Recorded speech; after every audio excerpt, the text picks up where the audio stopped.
Hello, ladies and gentlemen. Welcome back to Tailosive Tech Live on YouTube. Hope you're having a good Tuesday. Hope everyone voted. If you're in the US, it's, at least where I live, it's voting time.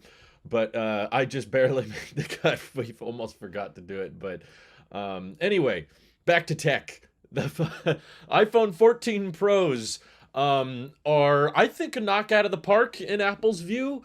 I know, so basically, let me back up a bit here. Apple issued a statement explaining that the wait times on the 14 Pros are pretty bad already, and they're probably just going to stay bad, and probably felt like issuing a statement because it's, the holiday season, so there's likely a lot more people buying phones this time of year, and Apple wants to get ahead of the rush and let people know, hey, if you don't get your orders in, there's a chance it may not be ready until after Christmas. But I can just read the official statement they made here. It's not very long anyway. But they actually did an Apple newsroom press release about this, which is pretty rare. In the past, they have done it, but it's not every generation of iPhone typically. But it is impacted by China's lockdown. So the COVID-19 restrictions have temporarily impacted the primary 14 Pro and 14 Pro Max assembly facility located in China. This facility is currently operating at significantly reduced capacity. As we have done throughout the pandemic, we are prioritizing the health and safety of the workers in our supply chain. We continue to see strong demand for the 14 Pro and 14 Pro Max models. However, we now expect lower 14 Pro shipments than we previously anticipated, and customers will experience longer wait times to receive their new products. So what I find interesting about this newsroom report is that, nearly everything Apple manufactures is in China. And they don't have to issue this statement for the regular iPhone 14 and 14 Plus, right? I mean, there's actually rumors and analysts saying the 14 Plus production has been halted due to the insanely low shipment volume, which makes me think that the 14 Pros must be the hot ticket item. This is what everybody's trying to get. People in the chat were already bringing it up like, I'm still waiting on mine. I had to wait weeks for mine, or I still haven't got mine yet. So these lockdowns impact the vast majority of Apple's product line, but it's the 14 Pros in specific that they felt like they had to issue a statement about. Supply analyst, 14 Pros are backordered is my other. Look at my new purple 14 Pro I just got yesterday. I want to know how long it took for her to get hers. But hey guys, welcome. Daniel Holloway, good to see you. Currently watching from London, UK. Hey, I'd love to go there someday. Thank you, Will, for tuning in. Hey, Ben. Basically confirmed. No, I would not say USB-C is basically confirmed. I'm saying that the likelihood of USB-C on the next iPhone is growing, based on what we're hearing and based on the evidence that we've gathered. And I think, honestly, ignoring Ming-Chi Kuo, ignoring Mark Gurman, ignoring the EU law, the best indicator that USB-C is coming is the Siri remote switching to Type-C, because that's not a leak. That's not an analyst. That's not a rumor. That is literally a random Apple product that had no reason to switch to USB-C. It literally could have stayed as a Lightning accessory and no one would have questioned it. No one would have batted an eye. No one would have been confused if the next generation Apple TV shipped with the same old, no change Lightning Siri remote. But they changed it. Why did they change it? What was the reasoning there? If they're worried about, well, the EU law goes into effect, well, they could have just changed it for the Siri remote in the EU, which that law doesn't even go into effect towards the end of 2024. They could have just updated the remote next year or the year after, but they chose to do it now. To me, that's the best indication. That's more proof than anything, but I don't want to use the term confirmed because Apple's done weird things in the past. If you would have told me that the iPad 10 was going to have USB-C but only support Apple Pencil 1, I would have smacked you upside the head. I wouldn't have believed you. I would have been like, no, that's ridiculous. Apple would never do that. That just doesn't make any sense. That's so illogical. That's so impractical. That creates e-waste. But that's what they did. Apple makes weird decisions, which is why I don't use the term confirmed. But the likelihood of them choosing USB-C has gone up a bit, I would say. Anyway, I think the 14 Pros selling out and Apple having to say that they can't keep up with 14 Pro demand is kind of a good problem for them to have. I mean, obviously, Apple would much rather build these phones out at an extreme scale and hopefully be able to deliver you an iPhone within a week. But not having enough of a product is a better problem than not having enough people wanting to buy the product. And I think that this is partly because the iPhone 14 Pro was genuinely the iPhone that actually got upgrades. It was arguably the only new iPhone this year was the 14 Pro. The iPhone SE3 came out. A lot of people forget about that one, and it's just not that different. Basically new chip and 5G, higher price, which no one liked. They couldn't even give MagSafe to the SE3, so it just felt like a very incredibly minor spec bump for the iPhone SE. And then the iPhone 14 and 14 Plus were, ignoring the Plus, which was a new variant, and, the Plus naming, which hadn't been used in a while. The regular iPhone 14 was one of the smallest year-over-year iPhone upgrades we had ever seen. I mean, not even the chip. They couldn't even give it the A16 chip. The design was incredibly similar. The colors were kind of garbage, in my opinion. The display almost had no changes. I think the peak brightness got a little bit higher, but same resolution, same refresh rate. Battery life, not much different either. Just so insanely similar to the iPhone 13 series, which they're still selling. If that's a good reason to not buy the 14, I don't know what is. But to me, that's the best indication of why you shouldn't buy an iPhone 14. They're still selling the 13, which is still rocking the same A13 chip. The number of reasons to go with an iPhone 14 over a 13 is insanely small. Thank you for the super chat, Ben. He says, would they ever put MagSafe 3 charger on iPads? I mean, they put a lot of overkill hardware on iPads, so I wouldn't put it past them. It would feel a little unnecessary considering the size of batteries in most iPads. So like MacBooks that have, I like that term you used, Ben, MagSafe, because I was like, is that a typo, or did he just want to specifically refer to the type of MagSafe we have? Whoa, sorry. Maybe I shouldn't lean on the desk. The camera probably wobbles too much. I think that's a good way of referring to the MagSafe that's on the Mac, not the MagSafe that's on the iPhone. Anyway, yeah, like that connector, basically, if you look at how the MacBooks upsell people with MagSafe 3, is that it's a way to fast charge the new M2 MacBook Air. You can't necessarily fast charge the M1 MacBook Air. You don't really get the faster charging on even the M2 13-inch MacBook Pro because it's the old design, doesn't get MagSafe. But MagSafe 3, oh, Ben says it was a typo, but a happy typo. It wasn't intentional. That's great. That actually makes me love it even more. Ben unintentionally found a great way to refer to that name. The new MacBook Pros, 14-inch and 16-inch, the MagSafe 3 allows them to charge up to, 96 watts, depending on which one you buy, which charge brick you buy, or all the way up to 140 watts if you get the larger brick, the 140 watt. That's what I have. And that's the main advantage, I guess, of going with those. I mean, you technically could have done those faster chargings on the USB-C anyway. But yeah, I mean, I don't think that's what the iPad needs. I don't think that would make the iPad Pro worth it, but to come up with new and, I don't know, trying to upsell people, you should buy the new iPad Pro because they need any kind of change at this point, and they're having a hard time finding noticeable upgrades. My guess is the sales for the iPad Pro M2 version are insanely low. So anything really, they could be throwing at the wall, seeing if it sticks, and yeah, MagSafe 3 could be one of them. I mean, obviously, we got like a whole year of rumors that the iPad was going to get MagSafe, and it didn't.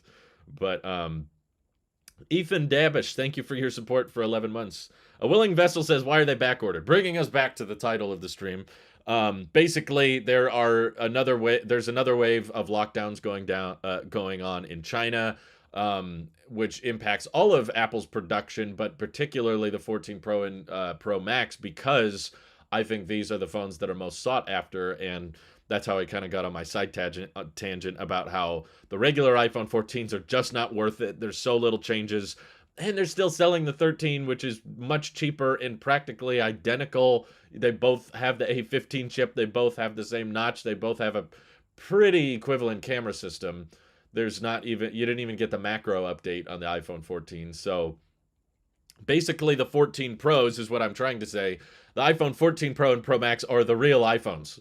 The iPhone 14 is this decoy model. It's this like, are you paying attention model. It's I feel like the iPhone 14 is there to like trick people into thinking that newer, higher number means better phone. Um, but I feel like the vast majority of people are picking up on, probably not average consumers are caring about the chip or the notch or the display, but what the average consumer does pick up on is the way a device looks and pricing. I feel like average consumers, especially now with more and more customers doing trade-in programs, and a lot of people are buying their phones through the carrier, not necessarily through Apple. That not that many people are buying iPhones just full price unlocked, which means that the difference between going with a 14 Pro and a regular 14 is not. Honestly, with a 14 Plus, it's only a $70 difference. But thank you, James, for your support for 16 months. I'll read that in a second. But essentially, there's a $70 gap between the 14 Plus and the 14 Pro. But even if we ignore the 14 Plus for a second, there's like $170. No, it's less than that. Right? No, it starts technically unlocked at like 830, 829. So yeah, it's like $170 difference between the iPhone 14 and the 14 Pro.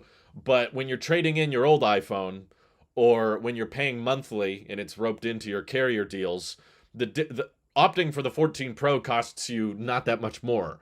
So I'm not saying it's a good idea. I'm not saying you should all buy the 14 Pro. I'm just saying I think general consumer habits is that the vast majority of people are like, it's only like $5 more a month to go with the Pro, which has the way better camera, way better display, way better battery life, and it looks cooler because it's got the shinier steel on the edges, and it's got the dynamic island. So obviously it's in Apple's best interest too. They want you to get the 14 Pro. It's just, in my view, the decoy effect has never been stronger than right now, where Apple intentionally makes pretty crappy, pretty unrealistic, very expensive entry-level model, and then for not much more money, they offer a way better model that's like clearly the far superior device, and it usually isn't that much more because they want the general public narrative to be, don't buy this phone, you should just spend a little bit extra and get this one. I think Apple is trying to get all of us to push that narrative, and I mean, it's kind of hard not to at this point. It's kind of genuinely hard not to when they made the 14 so boring and the 14 Pro so interesting. Okay, so James has been a member for 16 months. Thank you so much for that. He says, what do you think about the Best Buy MacBook deals for $20 a month for 36 months with 0% interest? I haven't looked super close into them, but I genuinely, usually I don't find any good deals in the financing realm of like extrapolate this money out over the long term. I don't know which MacBook you're referring to. Um, but $20 a month doesn't seem that bad. What is that? Let me pull up the calculator app because my Mac has that, unlike my iPad. Because Drew is not good at doing math off the top of his head. I'm a dropout. So times 36. Man, my hard drive's it. $720 over the course of 3 years. It seems a little too good to be true. I don't know which MacBook you're referring to, but if you want my advice, I'm not going to recommend financing because I don't think you should pay for things monthly if you can buy them up front. And if you can't buy them up front, then you probably shouldn't be buying them monthly. If you're like, I can't afford this laptop now, but if I wait until my next, 30 paychecks, maybe I can afford it. You're probably just buying something you can't afford. So I don't recommend getting yourself into that kind of situation, but Apple sells a lot of great MacBooks that come with a full warranty, certified refurbished, and they're basically brand new. You can hardly tell that they're used. And I think you can get a 14-inch MacBook Pro, which has 120 hertz mini LED M1 Pro chip, for $1,700 from Apple. And if you go through Amazon or Best Buy, you could probably get it for $1,500. It won't come with a full warranty, but it's Amazon renewed, which is not as reliable or is not as refurbished or as clean. But you save a lot of money that way. That's what I would recommend you do, opposed to the financing route, because that just is a dangerous slippery slope of consumer spending to get into, of like, well, I don't want to pay up front. I'll just buy a bunch of things and stretch it out over the long haul. And before you know it, you're just going to be drowning yourself in bills. But it's your money. You can do what you want. Raphael, thank you for support as well. You missed the 14 Pro Max and Watch Ultra? Genuinely, Raphael, I do not. I seriously I've been using my phone a lot. I've been using my watch a lot as of late. And I basically have forgotten what it was like to use the Ultra. I've forgotten using the 14 Pro Max. Like, it really, and I'm not saying this for the sake of the channel or the review or anything. I'm just telling you exactly what I would tell someone who I just ran into in my personal life who asked me how I felt about the 14 Pro Max. Did not feel very different from my 13 Pro Max. And I told that story, I think, in the review where I was setting up the 14 Pro Max and I had my 13 Pro Max with me because I hadn't completely switched everything over yet. And there was a point where Randy was asking me questions about the phone because he didn't have one. And he was like, does the camera do this one thing? And I checked and I was like, no, it doesn't. And I realized after using the phone for like a good 2 or 3 minutes, I couldn't tell that I wasn't using the 14 Pro Max. I thought I was using it, but I was on my 13 Pro Max. And this was day one. This is when the phone was brand spanking new out of the box, and I couldn't tell them apart. So no, the 14 Pro Max is not a bad phone. I still personally believe the 14 Pro Max is the best phone in existence of any kind, but it's just not that much different from the 13 Pro Max. I happen to think this is the second best phone of all time. And I am happy with it. It gets the job done for me. And Dynamic Island was kind of nifty, but the novelty of it wore off very quickly for me. So if you're asking me, should I buy a 14 Pro Max or should I buy a secondhand, refurbished, or discounted 13 Pro Max, I'm personally going to say you should save the money. I don't think the Dynamic Island is that much worth it, or the car crash detection or the satellite texting feature. I would not personally pay the extra money. Even if someone offered me $1,000 for my 13 Pro Max and it only cost me $100 to get the 14 Pro Max, I wouldn't pay $100 for those features, just because they wore off to me so quickly. Like, it was fun to unbox and it's fun to review for the channel, but in my day-to-day life, those features just did not come up at all. It's clean looking. I like the Dynamic Island when it's doing things, but a lot of the time it's not doing things, in which case it just sits there. In fact, if anything, it cuts into content a bit more than the notch does. So, especially when I was watching YouTube videos in landscape mode, I was running into situations where I preferred having the notch on the 13 over the Dynamic Island. When the Dynamic Island has stuff going on and there's things up there, I like it, but the third-party apps I use don't do anything with it. I'm happy for you, Lyle, who's saying there's more third-party app support, but the most common apps for me are Discord, YouTube, and YouTube Studio, I guess, Twitter, Reddit, and none of these apps really do anything with Dynamic Island. I mean, I'm not a big sports guy. That's the only thing I can think of. Like, people wanted to track their sports up in the Dynamic Island and the scores of the games, or people listen to music and you swipe up and the music bar goes up there. I don't really do that all that often, so it wasn't super worth it to me. Let's see. Unreal Cousin says, for the Best Buy thing, it is $720. Then the last month, it is $270 to buy it, or keep paying $20 a month and upgrade to the next Mac at that point. Yeah, it doesn't exactly tell me, though, which Mac it is. Is this an M1 MacBook Air? Is this a 14-inch MacBook Pro? Like, which is it? The Best Buy deal, you owe a chunk at the end of the period. Yeah, I wouldn't do it. I just seems like you would have to. This is how they get you to pay $1,000 for a MacBook that's 3 years old at that point. It's just a very long, stretched out way of paying for it, which, yeah. Let's see.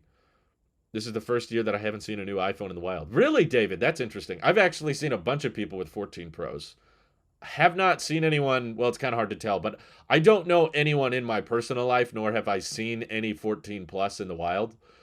Regular iPhone 14 is kind of hard to tell if someone has, because the camera layout is the same, the notch is the same, the size is the same. 14 Plus, though, you know, I'm a pretty Apple sheepy guy. I can kind of tell what people are using in public. I'm like, oh, they have the iPhone 8 because the Apple logo is not in the center. I notice things like that. 14 Plus I could catch pretty easily because the size would be larger, but the camera would not be a pro. It wouldn't have the 3 lenses. It would just be the 2. I've not seen a 14 Plus in the wild. I have seen many 14 Pros in the wild, though. Hadith Shamil says, I tried Dynamic Island today. It was cool to see the animations for literally 5 seconds. Then I got bored. Yeah, that's what... I mean, I recommend, like, checking one out, you know? If you're at the mall, you walk by the Apple store. Hey, there's some new iPhones in there. Go in there, play with the 14 Pro a little bit. That's fun. I do that. I would do that if I was nearby an Apple store for some reason. If I wouldn't drive specifically to the Apple store to play with one.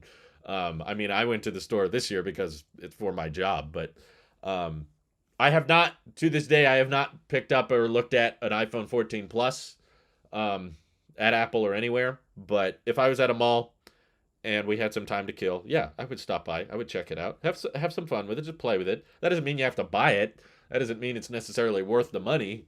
I would not recommend people buy the $900 14 Plus when you can find the 13 Pro Max for close to the same price, and it's like a far superior phone. Trash Teen member says, for 15 months, hey Drew, you seem to be doing less live streams.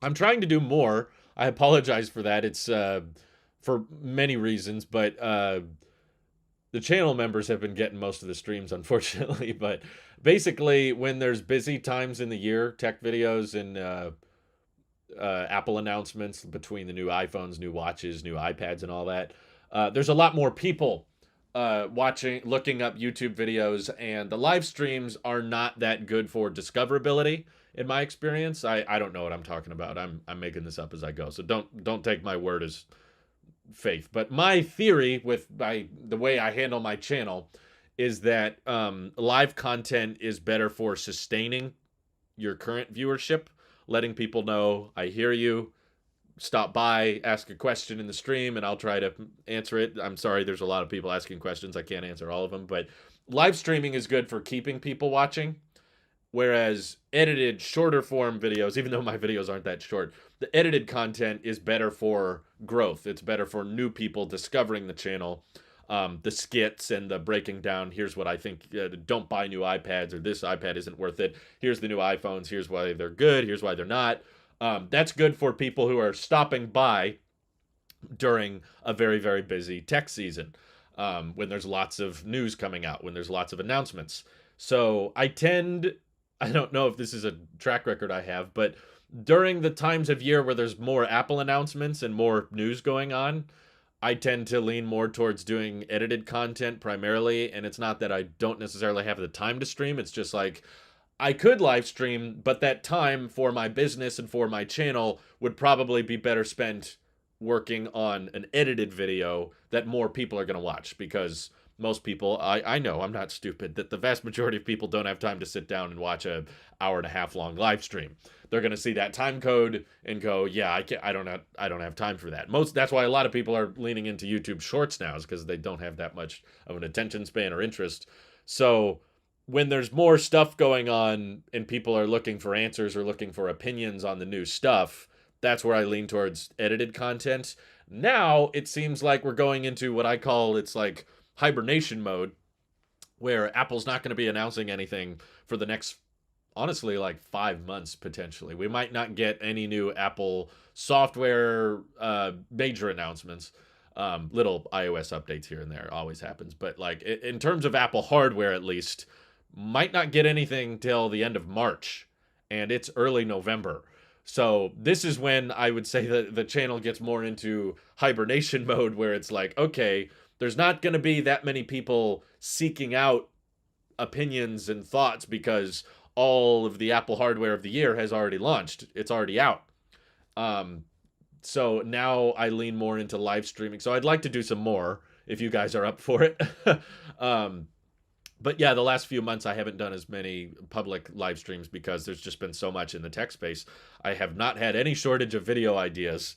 As the channel members, Tailosive Tech Plus members can attest, there's been a lot of polls of like, oh, what should I make next? What do you want me to talk about next? And there's been all this stuff in the news that I've had plenty of opinions on, between the iPhone launch, the Apple Watches, and the new iPads, and there's a lot to talk about. But as we've kind of gotten through all of that announcements, now it's like, okay, we need to lean more into the sustaining the people that are watching the channel, and I think the live streams are a good way to do that. But I appreciate the people stopping by for the streams. Unknown Poster says, would you recommend the 14-inch base model brand new for 1400 Micro Center and a sale on them for that price, waiting for that price to come back? Yeah, it's a great deal. 1400. I'm surprised that you can get them for that much. But yeah, the base model 14-inch MacBook Pro is an amazing deal. It's an objectively better laptop than any other laptop I think you could get for even $1,500. Uh, I can't imagine a better laptop that would have better battery life, a faster chip, a better display for that price, from Apple or from anybody. So if you're just looking for a decent laptop, yeah, I would say that's a great deal. Um, yeah, I use continuity camera for basically all my live streams now, so that's why you don't see my iPhone on me. But it's great. I love it. It's amazing how insanely well it worked on day one. I installed macOS Ventura basically right as it launched for the public on my MacBook Pro. I was beta testing it on my iMac Pro, and it was a little buggy, but once the public release came, this feature works so insanely well. And this is not a wired connection, by the way. I'm doing this wirelessly. Nothing's plugged into the iPhone, and it really does not use that much of the phone's battery life, which is impressive. My phone started around 93, 94%, and we've been live for almost 30 minutes here, and it's at 87%. So really not much battery drains. I can do this for like 4 hours, 5 hours a day without killing the phone. And if it did kill the phone, I would just plug it in or charge it more often. Let's see. Smash the like button. Nah, who cares? It's people know how the like button works. The haptic press for controls for music feels backwards. It should be a tap for controls and long press or drop down to open music. Yeah, I noticed that, I think, as well when I was trying the 14 Pro, but again, not the end of the world. It's something I would like change, but it's part of the reason I'm not that eager to upgrade my iPhone. I don't have the dynamic island, and I really don't feel like I'm missing out on much. Yeah, I do live stream at 30 FPS because continuity camera just doesn't support 60 at this time. I don't know if it can't or it just doesn't want to, but YouTube also does not handle 60 FPS live content very well. Edited videos that are uploaded 60 FPS, sorry, looks pretty good, but whenever I try to stream at 60 when I'm just doing a stream like this where I'm just talking, doesn't tend to look very good. YouTube doesn't know how to compress it. How hot does the phone get doing that? Let me feel it. Not that hot. I usually start using my phone right after I stream and stuff, and it's like, I mean, the display is off. That's the impressive thing, is it knows to keep itself cool. It's like, don't let the phone really do much else. It's just wirelessly transmitting the camera signal, and that's it. Do you think the iPhone cameras are starting to become ridiculous? I guess it depends on your definition of ridiculous. If you mean like overkill, then yes. I feel like the iPhone cameras have been overkill for a while, especially considering that most pictures are compressed to death on social media anyway. So the vast majority of the pictures you take are just going to be viewed on a compressed screen, and most people's pictures are not blown up on a big TV. They take pictures and then they just show them to other people on their phone screen, and the phone screen can only show that much detail. So if you mean like they're way better than they need to be, I would agree. But Apple knows that. I mean, that's why people don't upgrade their phones every year, right? Like every generation of iPhone, Apple spends more and more of the keynote talking about how great the camera is. But still, the vast majority of people don't upgrade their iPhone annually. So if they truly cared about having the best possible camera, I think people would be upgrading annually more frequently. And it's not that frequent. Most people go 2, 3, 4 years between upgrades, sometimes longer. But I think general polling has shown most people wait 3 to 4 years before upgrades. So if everyone cared that much about the camera, I think they would be upgrading a lot more regularly. Trash Teen says, it's not a critique. I was thinking you were working on yourself or something. There has been a lot of family stuff going on behind the scenes. Not bad, just it's all good family stuff. It's just certain responsibilities have what's it called? Opened up, arisen. There's just stuff that I don't need to go into the details about, but like there's been more family related things that have taken up some of my time. but I love my family. It's not drama. It's just people need people need help, and because um, I am able to, my job is flexible. I'm my own boss, so I can kind of set my own hours. I have had to kind of scale back on my total work time to make time for family um, when they need me. So I want to be there for them, but I also want to make time for work, of course, because I enjoy my job. If you weren't a YouTuber, meaning you didn't have to do video editing and other heavy computing stuff, do you think you could get away with using the iPad Pro as your main computer? Probably. It's hard to know because we don't know what this alternate universe Drew is doing with his life, This alternate universe Drew just, I don't know, is he working at uh Mandarin Ranch? Is he working at Lineman's College? Is he a teacher? I don't know. Like, it depends on alternative Drew use case. Uh, if I was kind of short on money and if I was still working at the Mandarin Ranch, which was just basically a minimum wage job, I probably wouldn't have that much money to spend on tech. So I would probably be buying cheaper stuff and not upgrading it very frequently. Um, yeah, I might not have a need for a MacBook.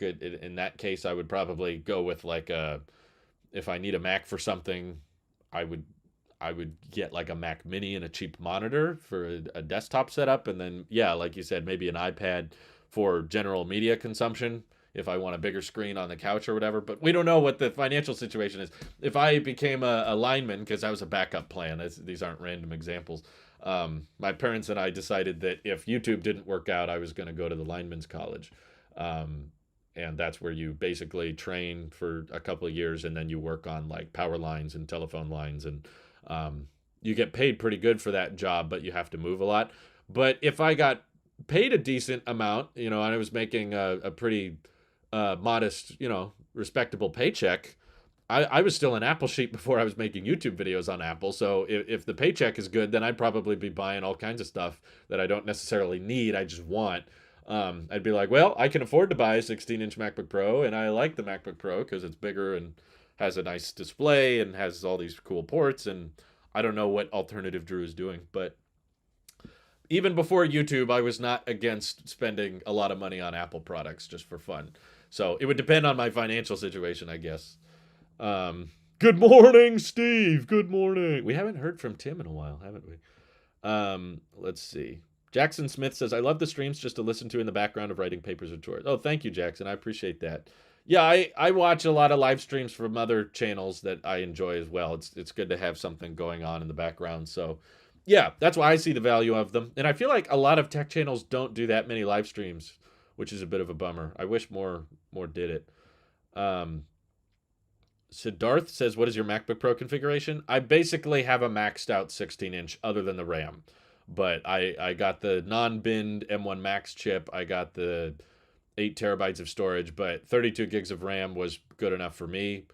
I use a ton of space, so that's why I opted for the extreme storage configuration.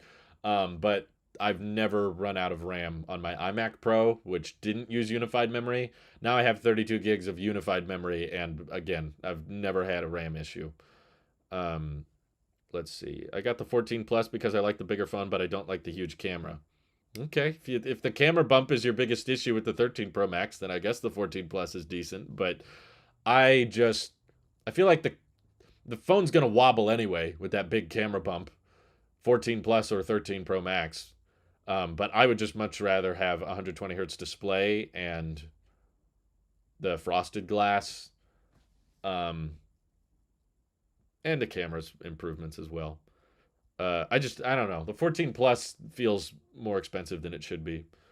Parallel Universe Drew is on the roof of Apple Park with Lisa trying to figure out the solar improvements. Yeah, see, if I got a job at Apple with alternate universe Drew, he would probably have even nicer Apple stuff than I have now. We don't know. Skylar says, let's imagine alternate universe Drew works at a big firm where you make enough money to buy the products you want. You don't need to use any of your personal tech for work. Then yeah, I would probably have more Apple. I would probably have a 14 Pro Max, which YouTube Drew doesn't. Please, could you explain the term binned version of a chip? Yeah, basically a binned chip is like when they manufacture processors and system on chips, TSMC is who manufactures Apple's, um, you get certain yields. So the assembly line is able to crank out a certain percentage of chips that are fully unlocked, all the cores are working, but you very rarely in the chip industry are able to get a 100% yield, which means every chip you build has every core working and there's no problems with it and it's flawless. Typically, you get pretty decent yields. I don't know what the industry average is, but depending on the assembly line, you can get like, okay, 70% of the chips you build are working and operational, but 20% are close to working, but some of the cores aren't active and they didn't really come out the way they were supposed to. So rather than just throwing those chips that didn't get built properly or don't have all the cores activated, rather than just throwing all of those chips out and saying, oh, they're not up to our standards, it's more environmentally friendly and more profitable for the business to just say, well, let's take the binned chip, which is the chip that doesn't have all the cores activated because the assembly line doesn't have a perfect yield.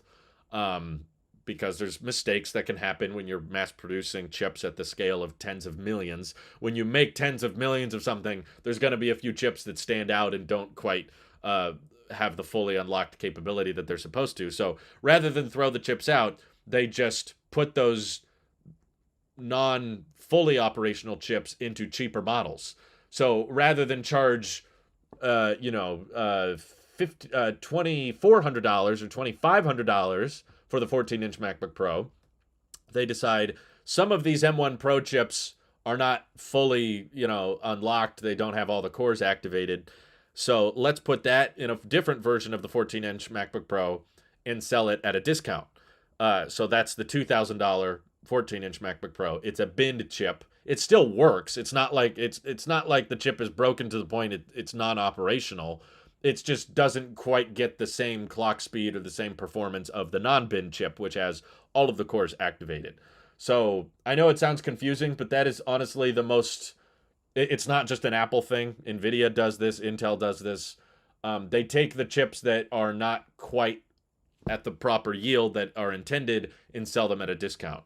That's just much more profitable and much more environmentally friendly than throwing out every chip that's not fully unlocked. And also, when you're manufacturing chips at the scale of tens of millions, you can't get a perfect yield. You can't make 100% of every chip fully perfect. There's nothing wrong with every single chip. So that's I'm not an industry expert. I'm probably butchering the explanation. If there's a better way of explaining it in the chat, feel free to. But that's my understanding of what a binned chip is. But there's nothing really wrong with them other than they're just a little bit slower than the non-bin.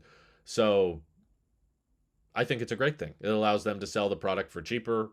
And the difference, honestly, I've seen some performance tests comparing the 14-inch MacBook Pro with what is it, the 14-core GPU versus the 16-core GPU, or the 8-core CPU versus the 10-core CPU. They still perform great. There's a little bit of a difference, but it's so small that I don't think most people would notice. Ready? What's up, bro? Ready for the off season? We're in the off season now, Paul. Yeah, the channel members of Tailosive Tech Plus can attest that all the results of the last poll, none of them were really Apple related, because we do polls that I ask what video should I make next. I guess the USB-C iPhone one was Apple related, and that's what everyone voted for. But all the other options on the poll were all Google Meta related things.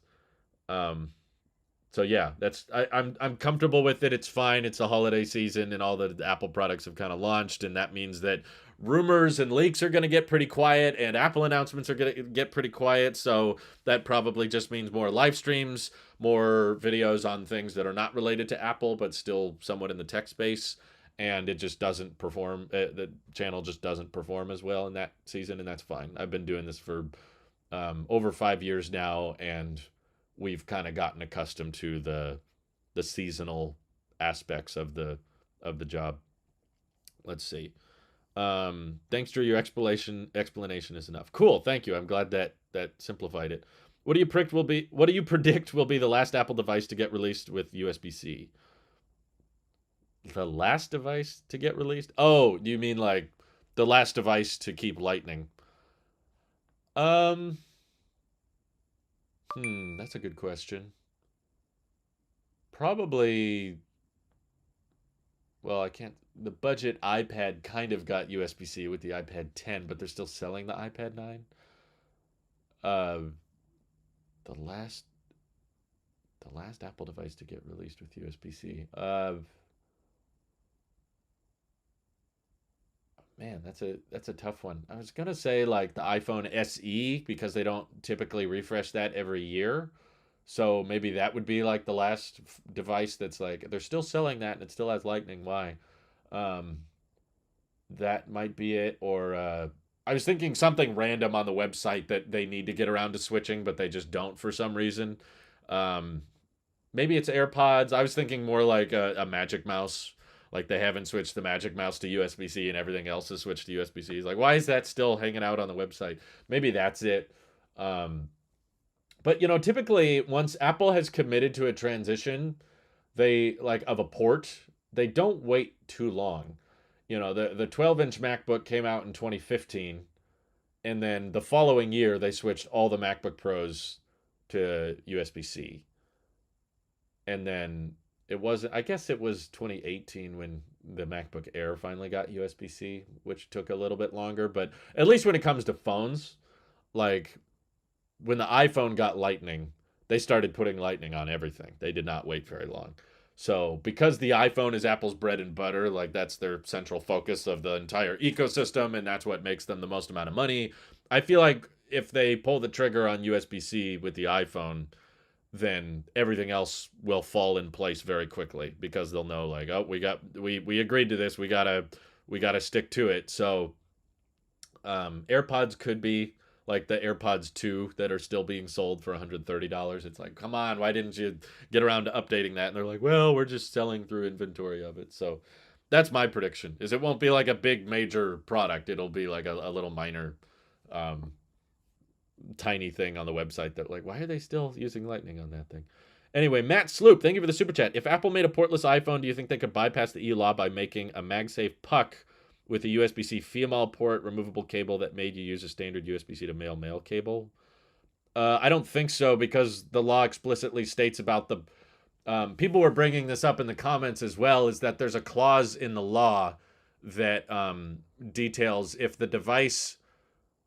I don't think Marquez was picking up on the wording they chose in the law.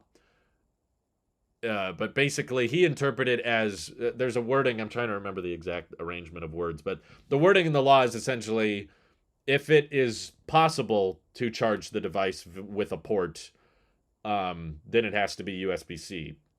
Because obviously, they're not going to force the Apple Watch to adopt USB C because that's been a portless device and it's so small that if you just look through the list of devices that the law applies to, they didn't list smartwatches for a good reason because putting a little port on a watch like that is just impractical. But there's a different clause in the EU law that states if the device is large enough to accommodate for a port. So there's basically a clause that I don't think many creators are pointing out that says you can't just make a portless device to bypass this law.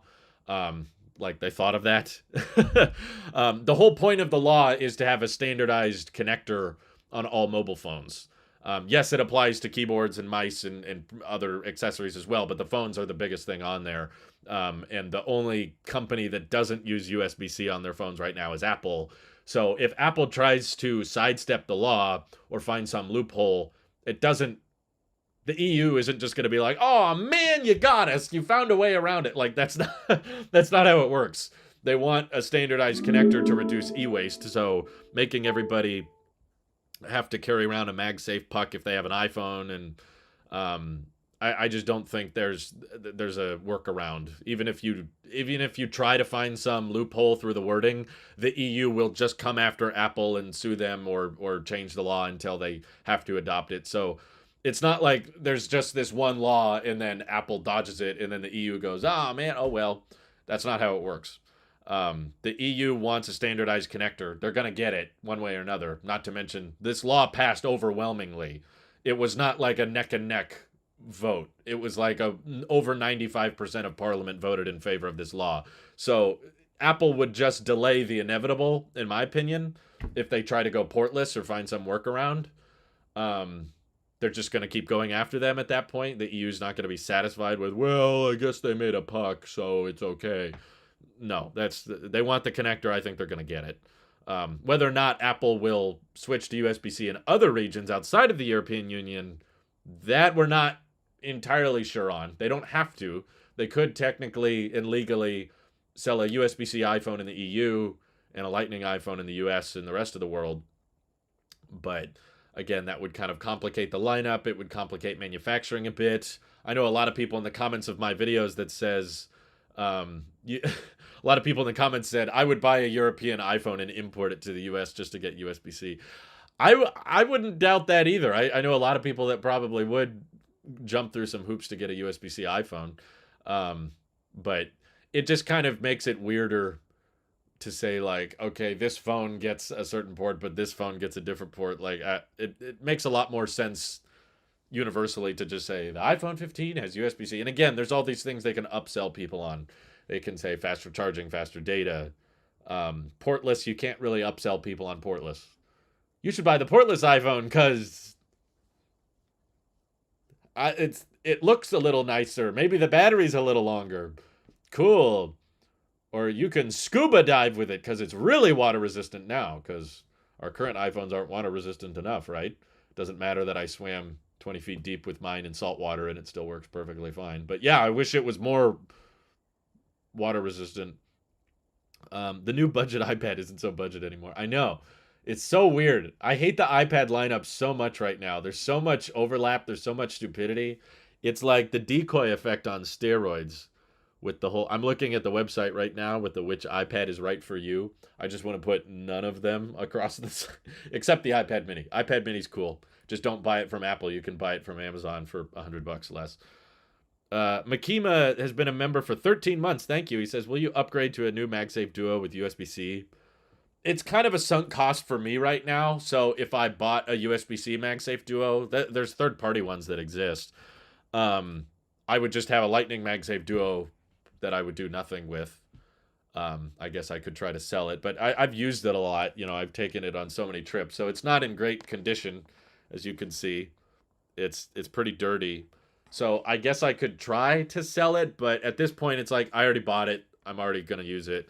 So I'm not in the realm of buying and upgrading my tech because I spent like $8,000 on Apple products last year. Because I went big last year, I'm kind of like, let's just see, after spending that kind of money, how long I can get this stuff to last. But in the future, I don't know when, probably not next year because it won't be ready yet, but maybe the year after or something. Eventually, I want to do a big, like, killing the Lightning port from my ecosystem where I just buy a bunch of stuff that all has USB-C and I make sure that there's no Lightning port in existence in all my tech products. I don't know when I'll do that, but it won't be soon. It won't be 2023. It won't be 2024, probably. Skylar says, the law already says they can't just remove the port. Did you mention that in yesterday's video? I'm surprised I missed that. No, it doesn't explicitly say you can't remove the port, but it does say that if the device is large enough to accommodate a port, then it has to have USB-C, which essentially applies to the phone. The Apple Watch is exempt. The AirPods are exempt because they're small. So, like, the EU law is comfortable with them being portless because they've been portless, and putting a USB-C port would severely limit the capability of this watch. If they tried to put one on the side or something, that would severely limit what it's currently capable of doing, whereas adding USB-C to the iPhone is not going to severely limit what it's capable of. It would enable the iPhone to do a lot more than it's doing now. But yeah, so, I forget his name, Michael something, was in the comments bringing up Clause 11, and that there's lawyers that have looked into the law that are like, yeah, no, the portless thing would not be exempt. And again, the leakers and the analysts are not supporting the portless iPhone thing anymore, which is what I found the most ironic, is like all of these channels that are saying, no, the iPhone's going to go portless next. They're basing that off of rumors. They're basing it off of what leakers said. We know Apple wants to go portless. How do you know that? From the leakers and analysts. Guess what? All those leakers and analysts are saying the USB-C iPhone is happening. So I'm not saying the leakers and analysts are always correct and accurate, but don't fall back on That's what the rumors are saying. Because the rumors are, there he is. Michael Corcoran brought it up in the comments. He was trying to explain to as many people as possible that the portless thing does not exempt the law. It's refreshing to hear a creator acknowledge the language in the law that would arguably forbid a portless phone. Always ambiguity with language, but a portless phone is not some grand checkmate. No, it's definitely not. It would not fix the overall spirit of the law, which the spirit is that all these devices need to have a common connector, that don't need an adapter, that don't need a separate cable. It's all in the name of reducing e-waste, which we could have reduced a lot more e-waste if Apple would have switched to USB-C a lot sooner, but they didn't, so they're kind of digging their own hole. But also the argument that, well, they make too much money from the Made for iPhone program, the portless doesn't solve that either, because you don't have to make a MagSafe. You don't have to buy MagSafe from Apple. You can Qi charge the phone with not made for iPhone charging pads. You can even implement the magnetic ring, which works on MagSafe without using Apple's stuff. So if they went portless, they're missing out on the Made for iPhone program big time anyway. Because for one, you're going to be relying more on wireless headphones now because you can't do anything wired. And all the wireless headphones can just use Bluetooth. They don't have to buy chips from you. So if they go portless, they're missing out on those Lightning royalties anyway. They can't recoup that with MagSafe royalties because they already supported Qi charging without MagSafe for years.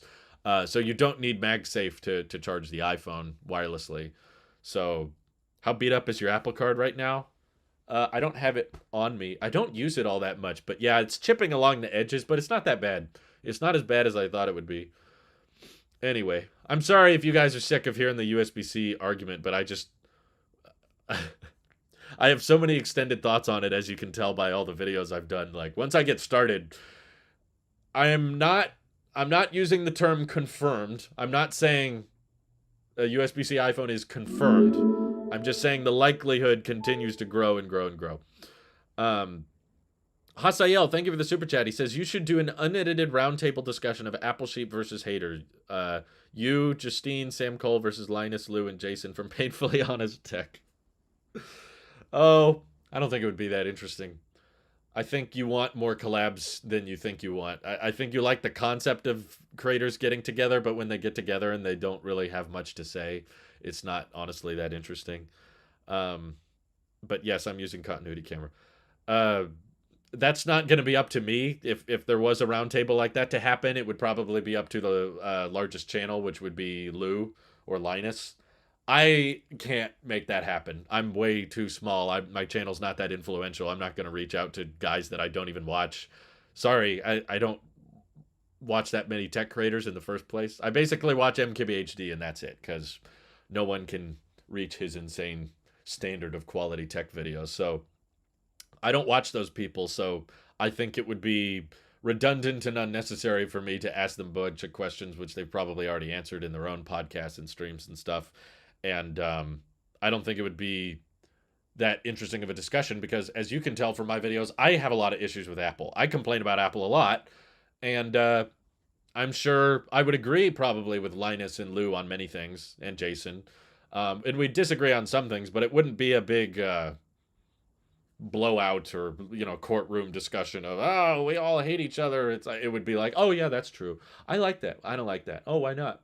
Oh, I just think it shouldn't be that way. Okay. It would be kind of boring. Hey JT, thank you for your support through Tailosive Tech Plus. How's it going? Happy Tuesday. It's going pretty well. Thanks for asking. Do you think iPhone 14 Pro will get 6 years of iOS support? Oh yeah, easy. It seems like the newer iPhones are getting more years of support than the old ones, and the A16 chip is got plenty overhead. My debate is whether or not the 14 Pro will get 7 or 8 years of support. 6 is like almost guaranteed in my view, especially as iPhone design becomes more and more stagnant and there's very, very little changes between them. There will be very little reasons to software lock features out of older iPhones. It's like you've got 120 hertz, you've got a Super Retina XDR display, you've got the dynamic island. What are they going to come up with in 6 years that are like, oh, the A16 chip can't handle that? I don't think it'll be much. Only thing I could think of that would be somewhat major would be like if Apple decides to go the Apple DeX route, if like you adopt USB-C, eventually give it Thunderbolt, and then you can dock your iPhone with an external monitor, connect a wireless keyboard and mouse to it, and boom, your iPhone can power an external monitor and output Mac OS to it, and boom, you have a whole Mac being powered by your iPhone. That you'd probably not be able to do with your 14 Pro because it has a Lightning connector, which is at USB 2.0, and the A16 chip is kind of weak to run Mac OS. But in 6 years, we'll be on, the A21, A22, A23 chip. Those chips will probably outperform the M1 and M2 chip, which means the A series of chip will be capable of running fully fledged Mac OS, even if it's not at the same wattage of like an iPad CPU. Let's see. The Pro Max is harder to get, but the Pro is on sale if you get it from anywhere but the Apple Store. A lot of networks have it in some tech stores if you shop around. Yeah, that's a good idea. Especially with the wait time is as bad as it is with the 14 Pro. LB So Wavy, it's a funny name, says, the most simple reason I want USB-C so I don't have to ask nobody for an Apple charger no more if I forgot mine. I know. It's super annoying.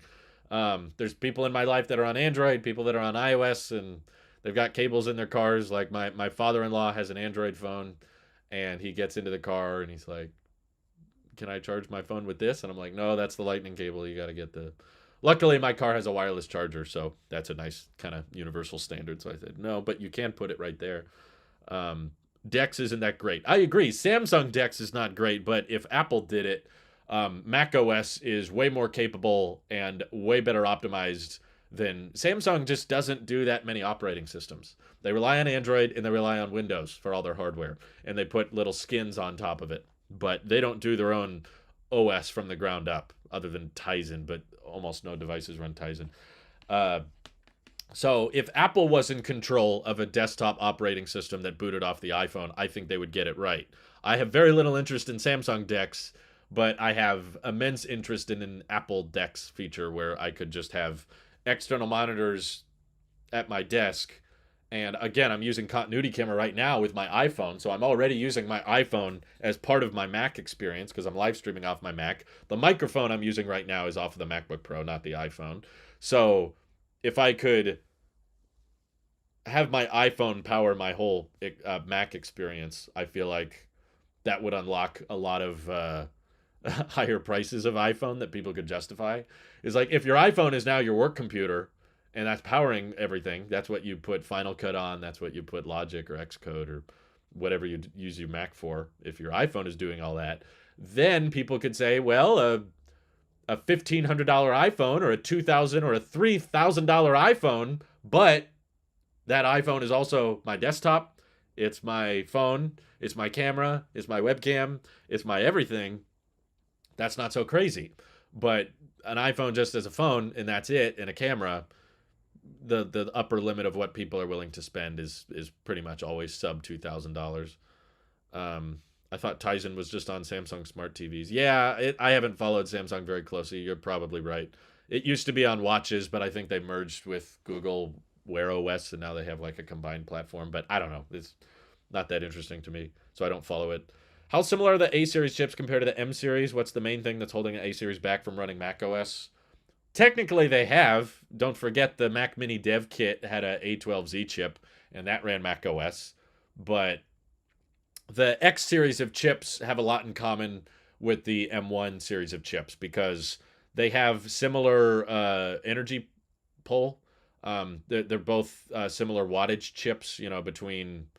Oh, I forget the total watt. I'm not an expert in this field, but roughly it's like the A12X and the M1 in the iPad Pro. They both pull between like 10 and 15 watts at their fully unlocked performance. Whereas the A series of chips that's not the X, just the regular A14, A15, A16 that they put in iPhones and some iPads, that maxes out, I think, closer to 5 watts or 7 watts of total power draw.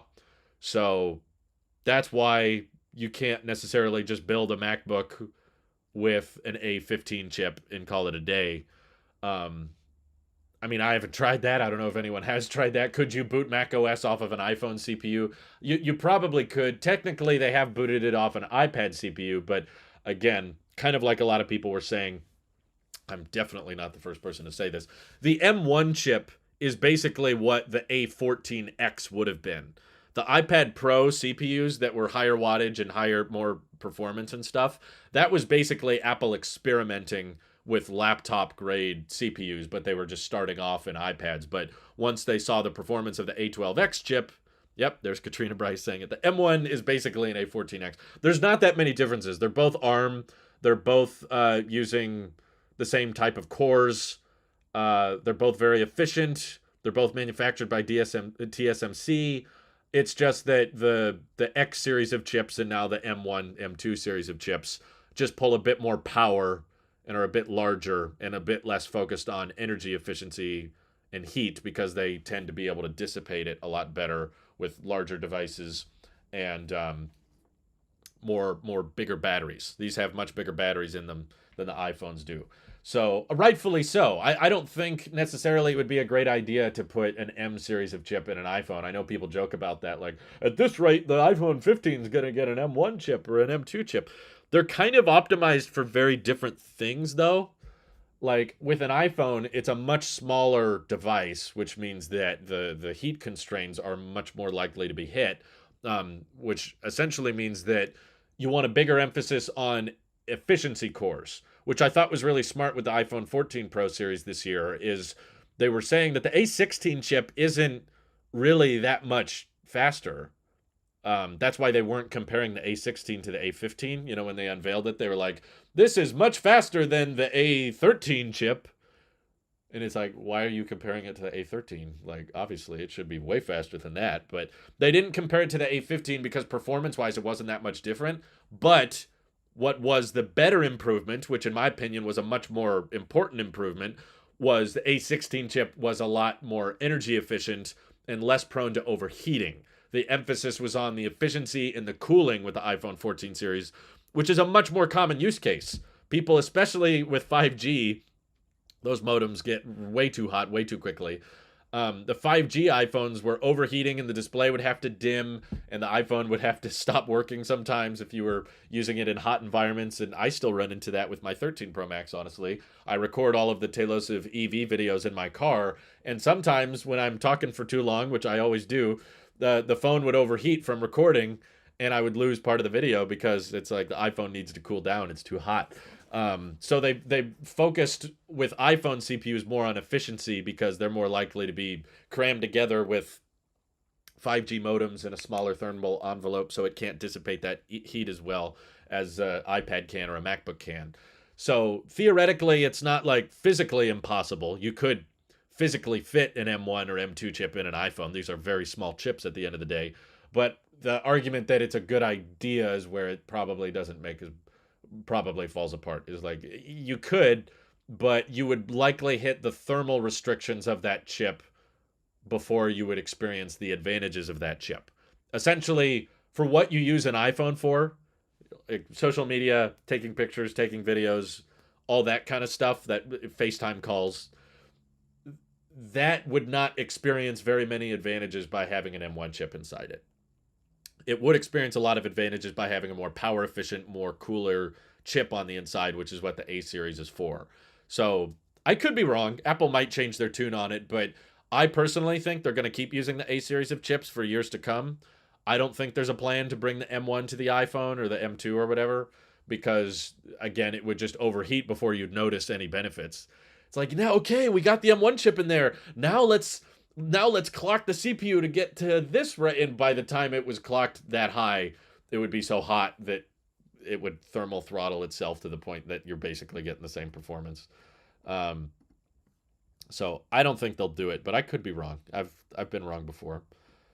Bulbs Galore, thank you for the super chat. He says, do you think Apple could get around the law by including a female USB-C to male lightning adapter with the iPhone so the phone charges with USB-C cable? They already do that, Bull.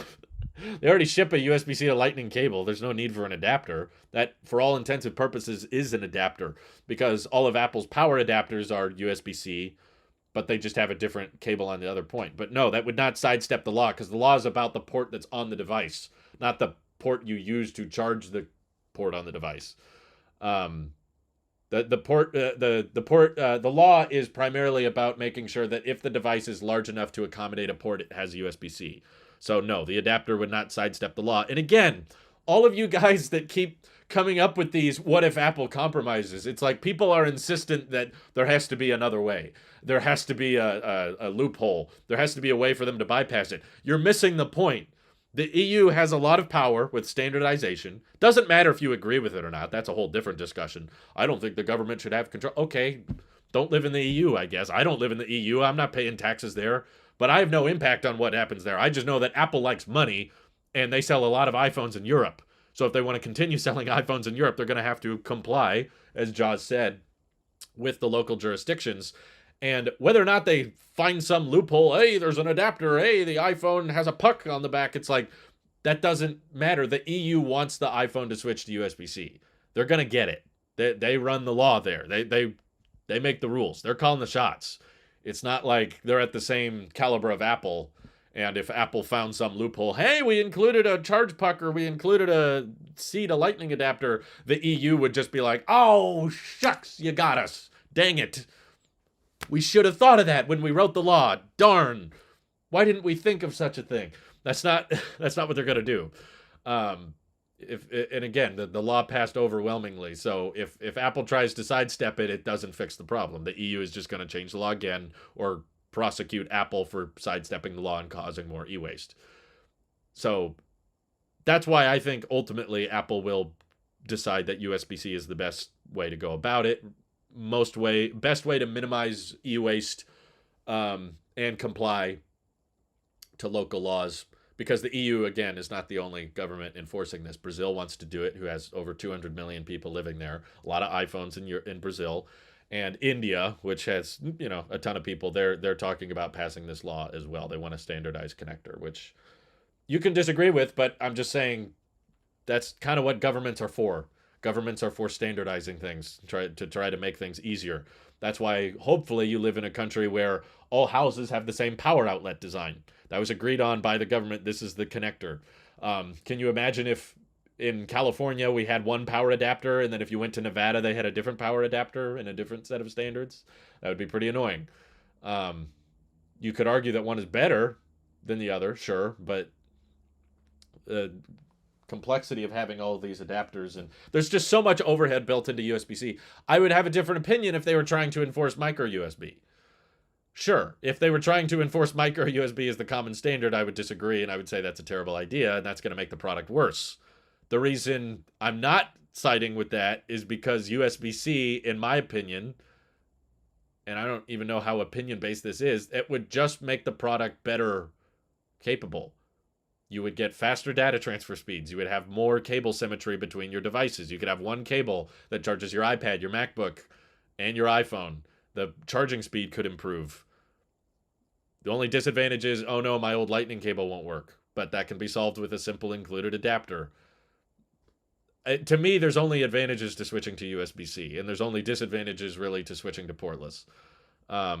Jacob, thank you for the super chat. Apple wasn't comparing the A16 chip to the A13. Apple was saying the competition's chipset still haven't caught up to the performance of the A13. I know they've said that, but they did. It's not one or the other.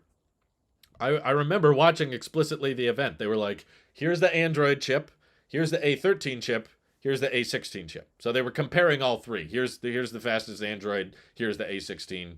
But explicitly, my point with that subject, Jacob, was that they did not compare the A16 to the A15, and they did that for a reason, because the performance was not that much different, but the efficiency was where the real gain was.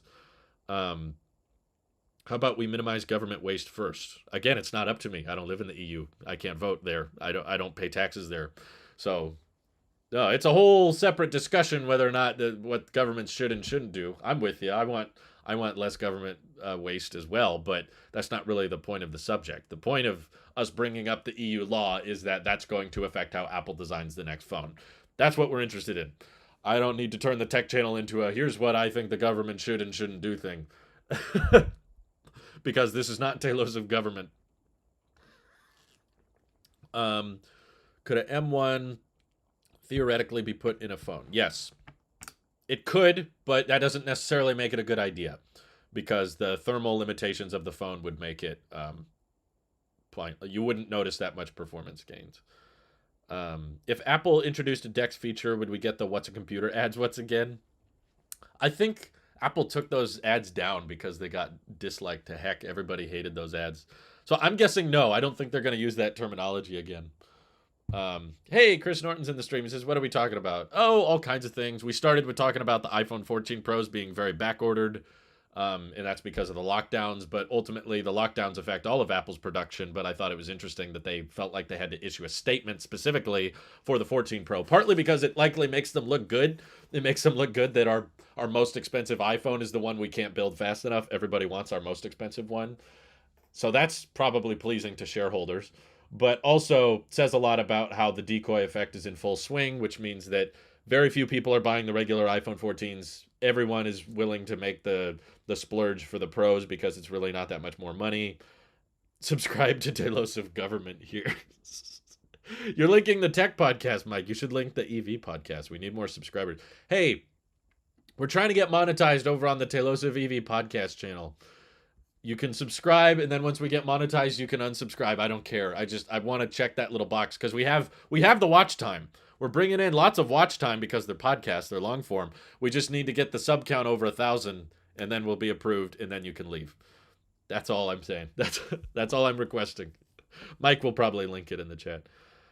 They run the law, they make the rules, they're calling the shots. Tagline for new 80s action movie about the EU. Eurozone coming this summer. That's beautiful. I'll do the voice for them. They run the law. They make the rules. They're calling the shots. Eurozone. USB-C or nothing. I'm bored of iOS, but iMessage can't make me move over to Android. I'm sorry. I think it's okay. iOS doesn't need to be an entertainment source. I think when there's over 1 billion people using a platform every day, you don't need to redesign it. You don't need to change a bunch of things because that's going to tick off a bunch of people that are used to it being a certain way. Because a lot of people are not using their phone they're not using iOS updates as a form of entertainment. You know, like, I'm bored. It'd be cool if the Safari app had more shading or something. It'd be nice if Control Center looked different. Control Centers always look the same. It's like, you don't need to reinvent the wheel. If this is working for people, it's okay for it to stay the same. Thank you, Mike. Favorite Craig's words. Who's to say? I don't honestly know why they agreed to that interview. What's funny that Randy brought up on the podcast is that Wall Street Journal interviewer has already interviewed Craig virtually online. And she asked him a bunch of questions that he couldn't answer. She was like, do you think you'll be CEO after Tim? Or how's work on the Apple headset going? And obviously, Craig can't say anything. He's just like, what? I don't know what you're talking about. You know, he can't say anything. But they agreed to get interviewed by her again. Podcast channel. No, not that podcast channel. The EV podcast channel is at like 600 something subs. The tech podcast channel is fine. We're monetized there. No big deal. You're in the zone. The Eurozone. They call the shots. No, yeah, I would not be in favor of this if they were enforcing a worse connector, but they're not. They're forcing Apple to use a connector that they came up with that is objectively better. That's why I'm saying, like, this is sad. The EU shouldn't have to pass this law. It's a shame that they have to pass this law because Apple should have decided this themselves. Genuinely, I don't know why. That argument always makes me laugh. We shouldn't make the government make a standard because what if something better comes along in the future? Something better did come along and they're not using it. What if there's a better version of Lightning? There is. It's called USB-C. They're not using it. So this is pointless. Let the Type-C be with you. Mercedes-Benz USB-C or nothing. I don't know anything about what you're talking about. I think when she suggested that Craig would be CEO after Tim, he said something like, insanity. iOS is perfectly fine. I use my 11 Pro Max for work as a professional tool, and it works flawlessly. I'm very happy with the current state of it, too. Yeah, I use it for a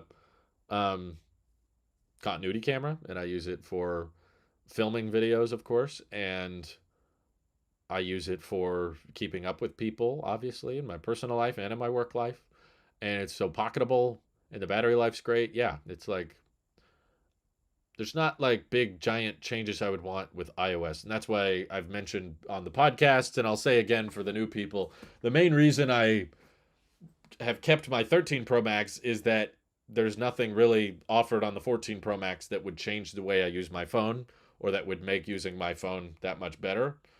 Um, so in order for me to upgrade my iPhone again, I'm waiting for a use case or some kind of advantage to the new iPhone to open up that would present new use cases or new features that I can take advantage of that I can't currently. Like, I don't think you should decide to buy the new iPhone based on how cool the new iPhone is. It should be based on how bad is your current phone. Is there something wrong with your current phone that the new iPhone fixes? Is the battery life not good enough on your old phone, or it's the display is too small and you're not comfortable with your old phone anymore, so the new iPhone you'll be more comfortable with, or it will enable you to do something that you couldn't do before.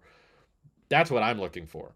There's nothing wrong with the 13 Pro Max. There's nothing that the 14 Pro Max offers for me that I can't already do, um, that I could take advantage of, right? I know that the 14 Pro Max can detect car crashes or text with satellites or have a 48 megapixel camera, but those things don't unlock uses or features for me. Um, YouTube update, added a shorts and live tab to profiles. Would you like it if they added a podcast tab to have all your content on the same channel? Oh, that's an interesting idea. Thank you for the super chat. I mean, it would probably complicate things for me because I split the revenue of the podcasts with Mike and Randy. So we're all equal shares. We're all 30% of how the podcast performs. Um, Unless someone takes a break. If there's people gone for multiple episodes, then obviously they don't get as big a share. But I try my best to divvy up the revenue so that, people get paid for the time they put in. So if I put all of the podcasts on my channel, I would have to manually look at how much each podcast is making and then add that up and then divide it up. So I guess it could work, but um, I don't know what would be better for YouTube. I feel like it might be better for YouTube as a business to have the podcast channels be separate. Um, because then you have like, I don't know, memberships on one channel and then people subscribe to a different channel, and the algorithm is catered differently towards channels that have longer audience retention. So your videos will be recommended differently based on how your channel generates traffic. So if your channel is known for podcasts and long form content, that may affect differently. But they already kind of separate live streams from uploaded videos, so that doesn't matter. They could just treat a podcast as like, okay, that's a different genre. We don't need to treat it the same way. Um, so yeah, I don't know if they need to, but it'd be interesting, especially the audio form. Like YouTube's all video focused right now, but they're getting into letting you post pictures. They're doing polls. They're doing text. So YouTube is, starting a little bit to bump up against like what Twitter is used for, because there's more people posting to the community tab now. Maybe if they wanted to become more of an all-encompassing app, it would be kind of neat if you could just upload audio and have like a podcasting official section. I haven't thought about that, but thanks for bringing that up. That gives me a lot of things to think about, because I think Twitter wants to get into that because Twitter's changing their whole identity right now. But they mentioned that Elon mentioned that they want to monetize video and audio, so that might mean that you can upload podcasts to Twitter eventually. Um, Most big YouTubers have a separate podcast channel. They do, but does that would it be better if it wasn't a separate channel? I guess is what we're asking. There might be some pros and cons to that, rather than send people and say click this link, or like what I'm experiencing right now. I want to monetize the EV podcast, but I can't because it doesn't have enough subscribers, even though the subscribers we do have are very loyal, and we have we have several thousand hours of watch time being collected every month on that channel, but it's just a very small, passionate fan base, so it's not monetized because we haven't exceeded 1,000 subscribers. So maybe if I was able to put those EV podcasts in a dedicated podcast tab on the EV channel, they would already be monetized and I wouldn't have to remonetize them. Maybe there's some advantages here and there. But YouTube probably has thought about it. I'd be surprised if they haven't considered that. And Tony says, if MKBHD offered you a full-time job, would you consider it? Uh, I don't know what I could do for him of value. I mean, all of his employees are doing like camera work or editing work or I don't know what else they do, animations or budgetary stuff. None of my skills would be useful to him, so I don't know what that job would entail. If he just wanted me to post my own content on some, I don't know, MKBHD network, and he was like, "You're our live guy. You just do live streams for my brand and just talk to people in the chat, and I'll pay you for that." I guess maybe, but I wouldn't move to New York City. I definitely don't want to do that. Um, but no, it's the same thing. Someone was asking earlier, would you ever consider working for Apple? I have no skills that Apple would know what to do with. I'm just interested in leaks and rumors, which would not correlate well with Apple. Um, and I don't really enjoy tech support. I'm kind of the designated tech support guy in my family, which, it's family, so I'll help them, but I don't really enjoy teaching people how to use their tech. And because usually they just get angry about the way the tech works and then ask me why it is that way. And a lot of people act like I am the reason the tech is that way. Like, Drew, why did you design the iPhone that way? And I'm like, I'm sorry, that's just the way they designed it. So I would not be very interested in working for Apple because, again, I have no software engineering experience. I have no hardware engineering experience, no engineering experience of any kind. I think I'm pretty good, roughly, not great, but I'm decent at making videos that help people find good deals, help people understand what's rumored to come out on the next iPhone. Here's why I think the next iPhone will be like this or do this. And that just kind of, I'm good at like getting expectations in check, but I don't think Apple would have a position or Marquez would have a position that would best utilize my skills. I is an MKBHD in New Jersey. I don't know where he is, but I wouldn't move there. I'm happy where I live now. Um, Maybe if I was offered a very high paying position, but again, none of my skills would translate. Research skills. I have terrible research skills. You should know that, and Tony. Don't you watch my videos? I basically follow Twitter, Mac Rumors, 9 to 5 Mac, and that's where I get most of my information from. So anybody could do that. That's not a skill. That's just I'm good at skimming articles. I'm good at skimming headlines and finding little bits and pieces that I can use in my videos. There's not there's not any real useful things for me that I can offer to other people. I think the job I have currently with live streaming and podcasting and making YouTube videos is the best possible job that can utilize my skills, whatever they are. Um, let's see. Drew, what do the iPad team need to do to fix the issue people have with it? Add Mac OS as a dual boot option. I think that would solve like 90% of people's issues with the iPad. If you watch any iPad Pro review from the past 3 or 4 years, all of them keep saying the hardware is great, but the software isn't. And I can't recommend this, or it would be much better if the software could take advantage of the hardware. It's been the same criticism, it's been the same complaint. And you'll notice that like 95% of what people want with the software are features that Macs already have. They're not asking for software features that Macs don't have. I want a calculator app. I want Final Cut. I want Logic. I want Xcode. I want optimized battery charging. I want, AutoCAD, or I want non iOS apps. I want OBS or something. Any number of features that people come up with. Tell me an iPad OS feature you want that's not already a thing on Mac OS. I guess a charge limiter, but we can't even get optimized battery charging. So, I was going to get a 14 Pro. The hassle made me mad, and now I'm waiting till next year. Well, good for you. I think if you can't afford to wait till next year, it's to your advantage. You get to keep more of your money. Tor Aspen says your wife can get your iPhone 13 Pro Max next year. Then you can update to the 15 Pro Max next year if she likes big phones. She likes cheap phones. She does not care about their size. Feels like a lot of people don't understand the concept of shared finances, which is what me and my wife have, which basically means that it's our money, not my money and her money. So a lot of the time when I buy a tech product or I don't keep a tech product, people are like, "Why didn't you give it to your wife?" It's like that's the equivalent of her buying it. So I ask her before we buy or commit to a big purchase like that. It's like, "Do you want a new iPhone, honey? Do you want a 13 Pro Max?" She's like, "No." Okay, then we're not keeping it. She would.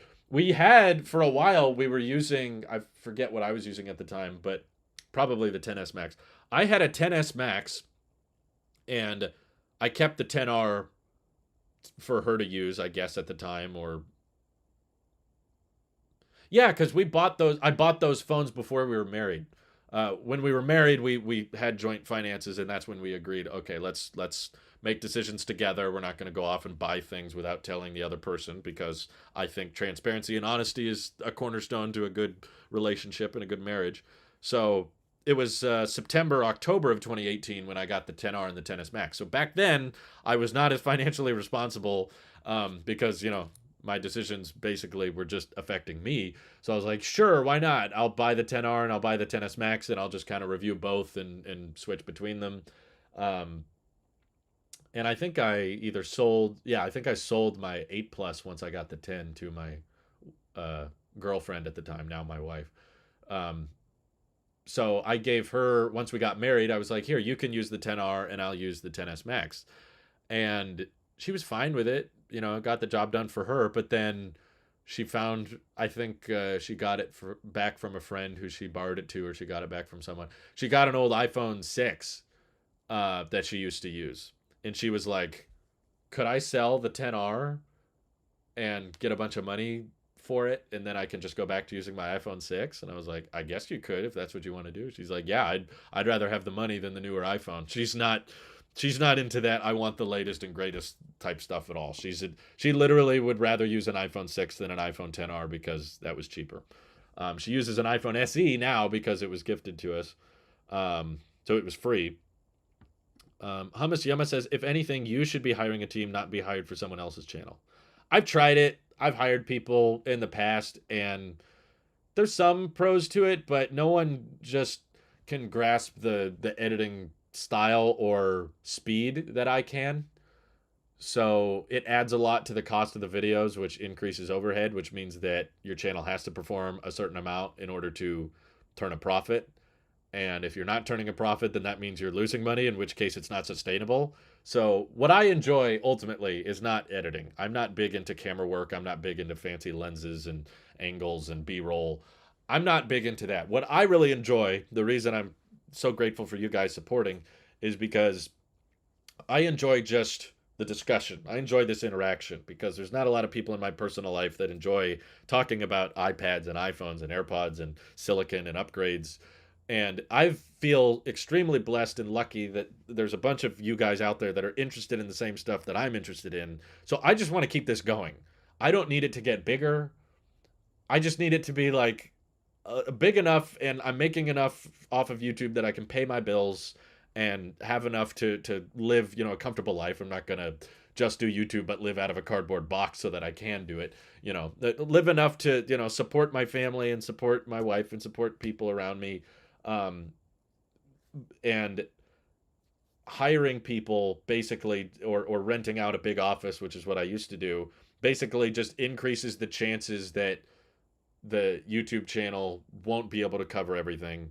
And that means I won't be able to keep doing YouTube. So basically, my financial decisions are all based around what allows me to prolong what I currently have with this interaction, live content, podcast, edited videos.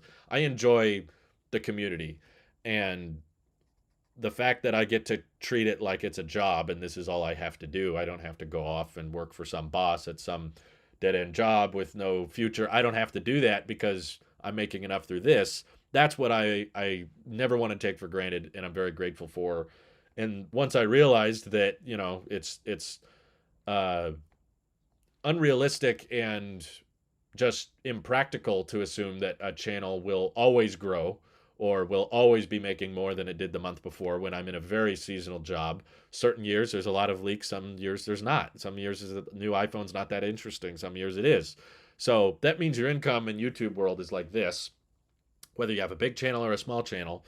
And when your income is that volatile, the more overhead you have, the higher risk you have of not being able to sustain it. And then you have to either scale back or um, sacrifice more control of the content, like taking out more sponsorships or doing more brand deals, which, in my opinion, distances my closeness or distances my uh, what would you call it, relationship with the audience, because now I have to abide by what the brand tells me to do. I have to sign a contract. I have to agree to say certain things, even if I don't necessarily agree with it. Doesn't matter. My overhead's high. I hired people. I rented out a big space. That means I don't have a choice.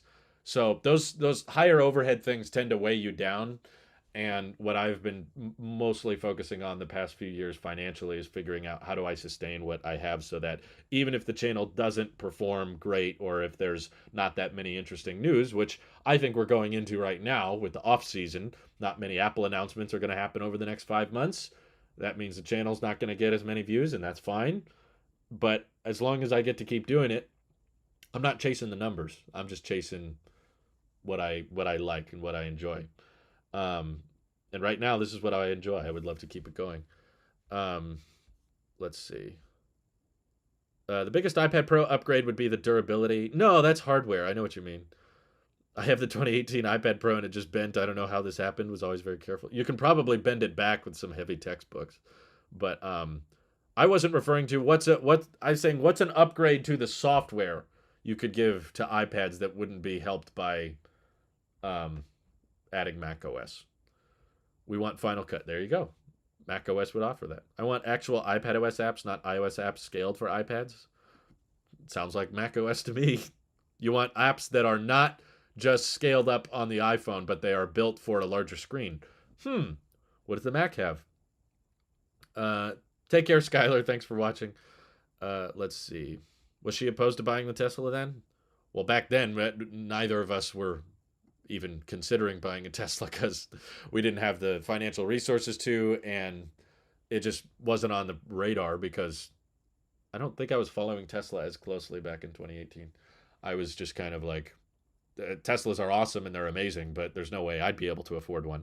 And, with my spending at the time, there probably wasn't. I was basically just using all of the money the channel generated to pay for more stuff for the channel, whether that was hiring people or renting out space or buying more cameras, buying more mics, buying more lights, buying more computers.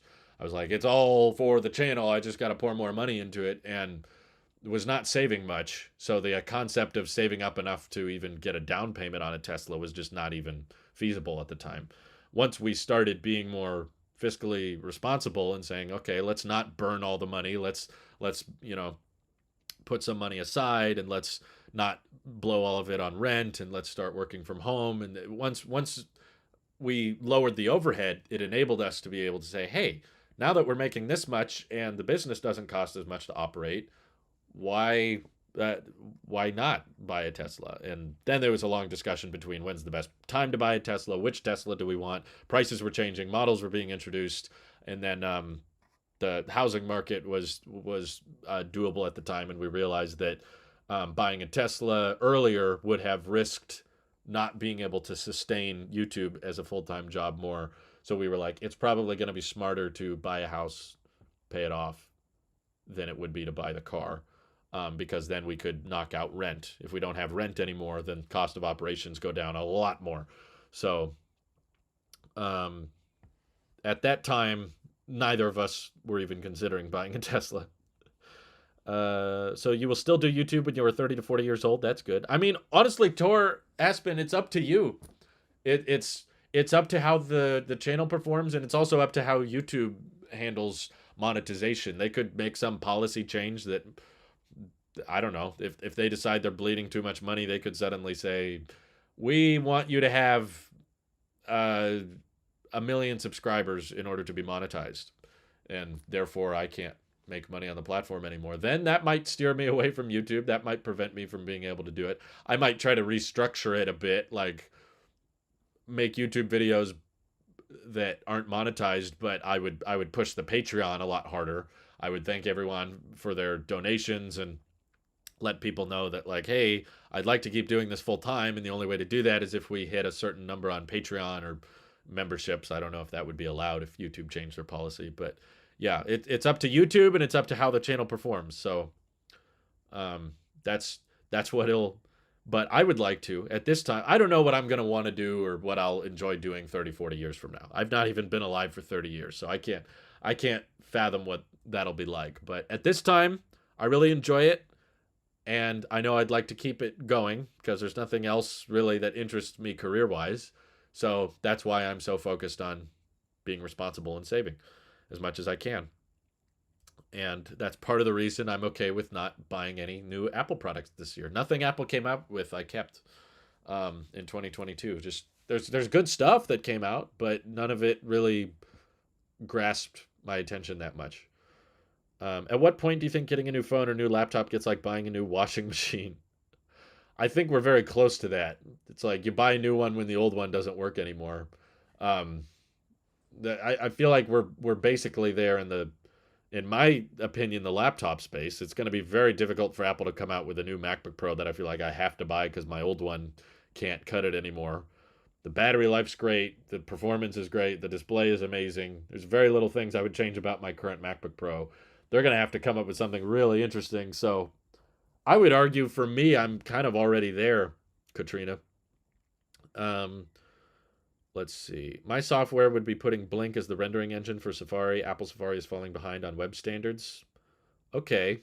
I feel like that would be easier done on Mac OS with third-party browsers and stuff, but let's see. Mac OS apps aren't touch friendly. Well, then just don't touch the screen. Just use the keyboard and mouse, which they always advertise the iPad with. I did get the Apple Watch Ultra, but I sent it back because it wasn't for me. I was very happy with my Series 7. I found the Series 7 better looking, and the battery life and the advantages of the Apple Watch Ultra were not uh, suitable for my lifestyle, so it just wasn't worth the cost.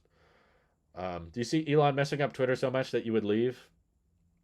I don't think so. I don't think Elon's that dumb. Elon is very good at maximizing value of companies. I don't agree with everything he says, and I think he makes a lot of poor decisions, but he is a engineer at heart. That's what he's really doing. He's not really that much of an investor or an like a CEO, CFO. He's said many times like 80% of what he does is engineering. And a lot of engineering is rapid reiteration and just changing things and trying things and not being afraid of failure. That's why he did so well with SpaceX, is because he's not afraid to fail. And they had all kinds of failures. They had rockets blow up and fail and explode on the launch pad, explode midair, but he keeps trying things. That's what Elon is known for, is like, well, let's try this. Let's see if that works. Oh, that didn't work. Let's try something else. And perseverance. He's known for kind of not quitting and not giving up despite harsh circumstances. So that's why I think it's so fascinating to watch him run Twitter, despite the fact that I think he's making bad decisions. He'll probably agree, you know. He'll think he's doing the right thing, but 5 years from now, he'll look back and say, yeah, that was a bad idea. I shouldn't have done that, or that was a bad call. He does that with Tesla and SpaceX all the time. He's like, we were dumb to do that. And his whole mentality is always about be less wrong. You're always wrong. Just try to be less wrong than you were before. So I think he will make a lot of mistakes, as he is right now. I think the whole Twitter Blue verification thing is going to be a big mistake. But he's very quick to iterate on things. Very quick to, let's try something else. Let's try something else. Elon Musk has always been about hardware, not software services. Are you kidding, Katrina? The whole reason we know who Elon Musk is today is because of PayPal.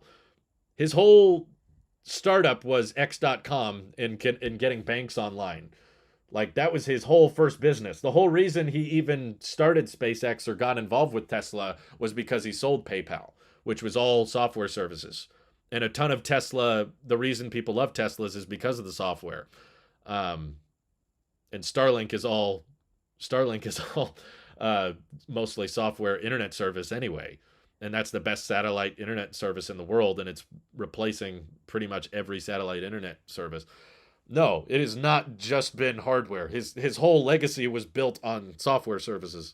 So Zip2 was what kickstarted his entire career. He would not have started SpaceX or gotten involved with Tesla if it weren't for his involvement in software. He's good at bringing value to things. And that doesn't make him perfect. That doesn't mean everything he does is turns to gold. But social media is a very difficult thing to crack. Even big companies are not very good at social media. Google struggles with YouTube profitability. Apple, who's the most valuable company in the world, has tried multiple times to get social media services off the ground, and they couldn't do it. Google, even the only reason they've had so much success with YouTube is because they bought them out. YouTube wasn't even Google's idea. They just acquired them and then gave them a bunch of resources because YouTube helps their algorithm a bunch. But when Google tried to build their own social media from the ground up, Google Plus is a big flop. No one used it. So it's very difficult for anybody to get social media right. So that's why it's just fascinating to me to see someone who has had a lot of success in both software services and hardware and very difficult problems. Profitably getting into reusable rocketry is not a good way to get rich. If you're the type of person who thinks Elon just wants to get rich, I'm sorry, you must think he's an idiot then to go after electric vehicle production during the one of the greatest recessions of the 21st century, and also to get into a rocket business. And that's what you do with your $200 million sale of PayPal. That's the dumbest way to get rich. There's literally a million other things you could have done to get rich, and just he could have just retired then and bought an island, but he decided to pursue things that he thought was important, and I respect that. Despite disagreeing with him on a lot of things, and I think he will try to bring value to Twitter, and that's going to involve a lot of failure. That's going to involve making a lot of mistakes. If there was a bunch of people leaving the platform because of a change he made, I believe he would be very quick to reverse it. Um, he's not like Zuckerberg, who's just like convinced in what the future is, which is the metaverse, and I just need to keep pouring money into the metaverse even though no one's interested. I need to keep trying, and hopefully it catches on someday. He's quick to optimize things for algorithms. It's like, well, that didn't work, let's try something else. Oh, that didn't work, let's try something else. Oh, that did work. We made this one change and it paid off, and that resulted in good value brought to the company, or more people on the platform, or more advertiser spending. When they find out that worked, let's go after that. So there's all kinds of expertise from his previous fields that I think carry over, and a lot of it that doesn't, of course. But does it still take 3 to 5 weeks to get an iPhone 14 Pro from your carrier, or is that just Apple? I don't know about carrier specifically, but this is backordered 4 to 6 weeks for Apple. That's why they issued a statement about it. Yes. Let's see. Hardware is good because software is also good. It's the combo when they work together, right? Correct. Although there wasn't much hardware involved in PayPal or Zip2.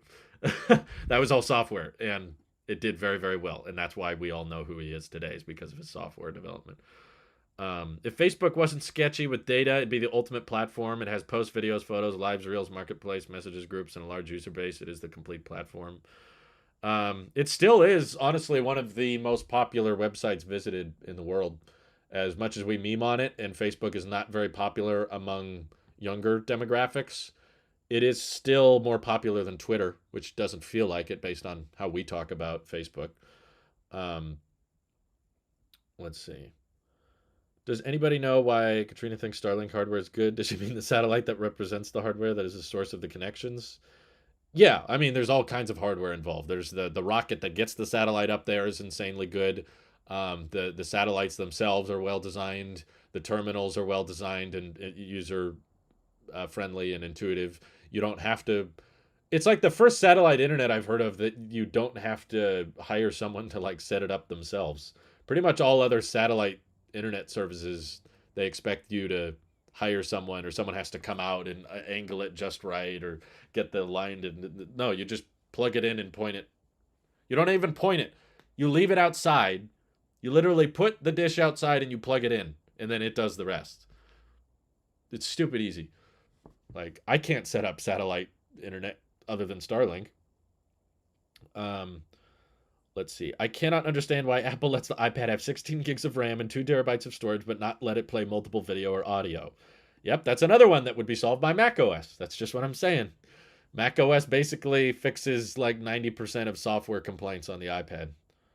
Is Stage Manager really useful in macOS? I think it depends on the person, but for me, no. The way I manage Windows and the way I use my Mac, I don't have like a certain set of windows that are always together and then a different set of windows that are always together.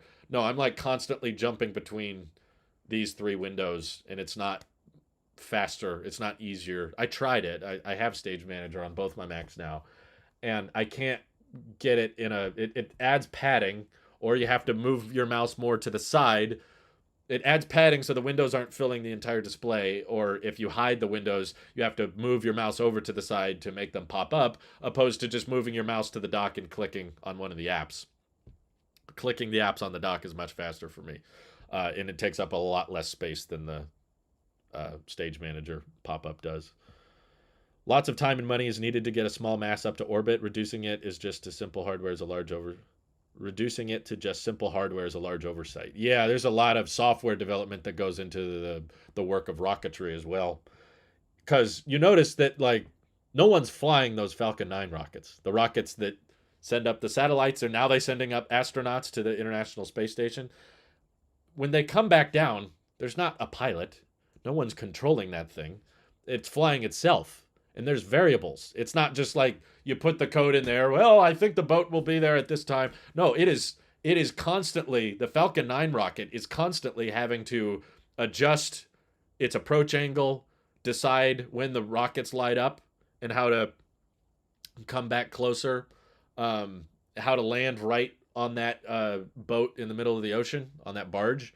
That's all software. That's all an algorithm that SpaceX and Elon had to come up with in order to get a rocket to come back and land. It's not just hardware stuff. Not everything starts with hardware. There's a lot of software services that don't need hardware in the first place. The one redeeming feature of Stage Manager on iPadOS is the ability to open full screen portrait orientation locked app while iPad is in landscape orientation. I did see a lot of people bring that up. I guess there's just not that many apps I use that I need to use like that. Like if they're full screen only, I guess Stage Manager is kind of handy, but I there's not that many apps I use like that. You couldn't use PayPal without hardware. Whatever you had that could access internet was good enough for PayPal, but also speaks to how user-friendly it was. Well, yeah, but PayPal's business was not the hardware. Yes, you used hardware to access it, but that wasn't why it was successful. It wasn't because the hardware was good. It was because the software services were good, which is the same situation he's in now with Twitter. Both are important. I have a Bluetooth jump rope app that only opens in portrait on iPad, but in Stage Manager I can have it open next to Safari for YouTube. See, it's nice, but again, it's a shortcut solution. It's like, shouldn't that developer just make it so that you don't have to use Stage Manager? It's kind of like a Band-Aid approach to fix a bigger problem.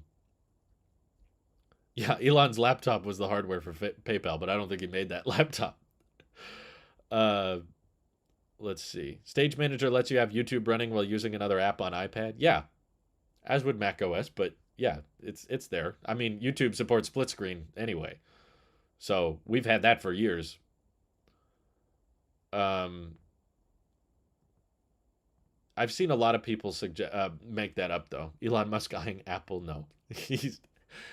No one has enough money to buy Apple. No single entity does, at least.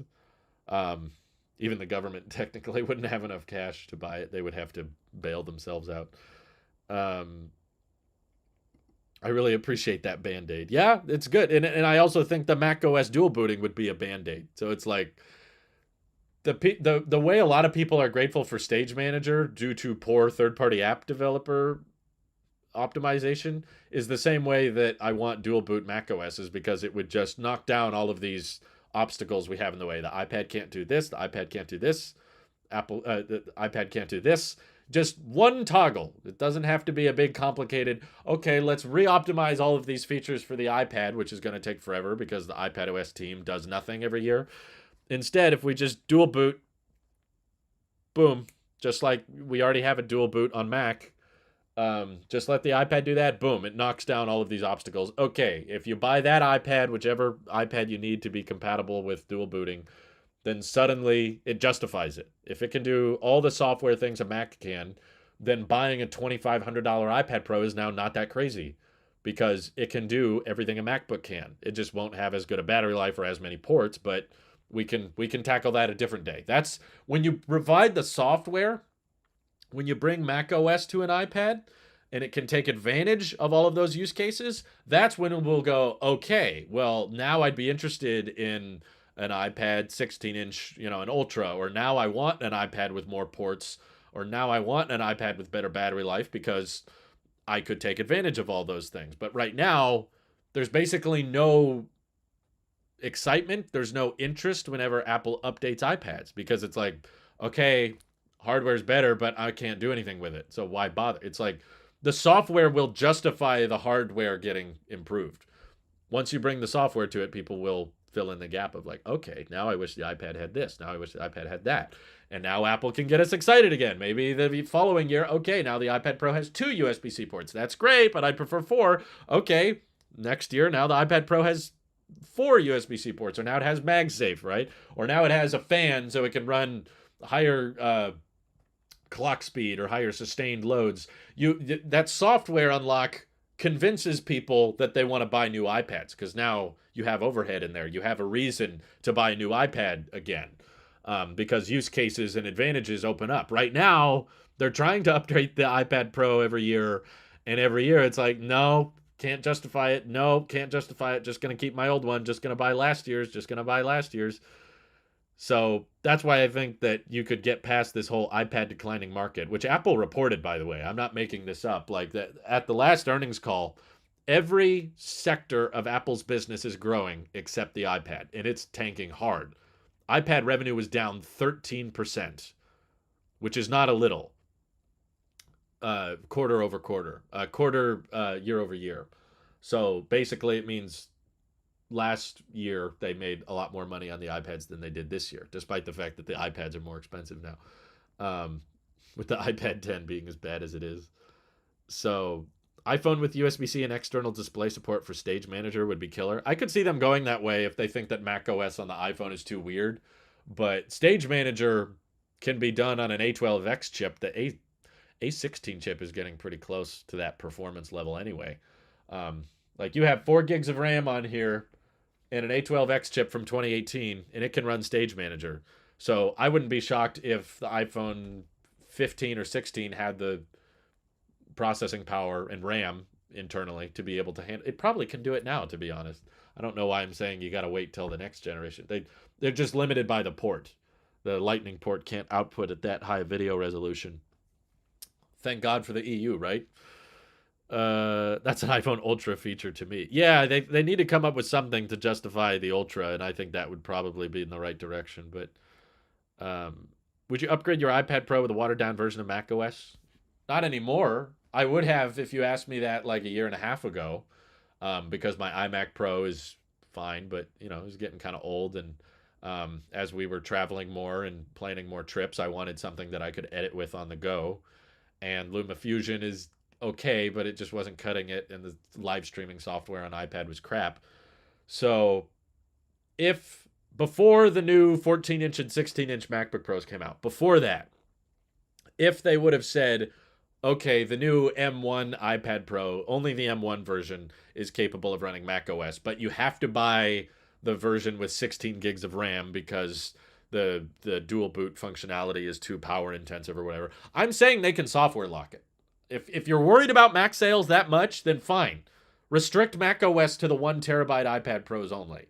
Fine. That's not going to cannibalize anything because that costs so much more than a MacBook.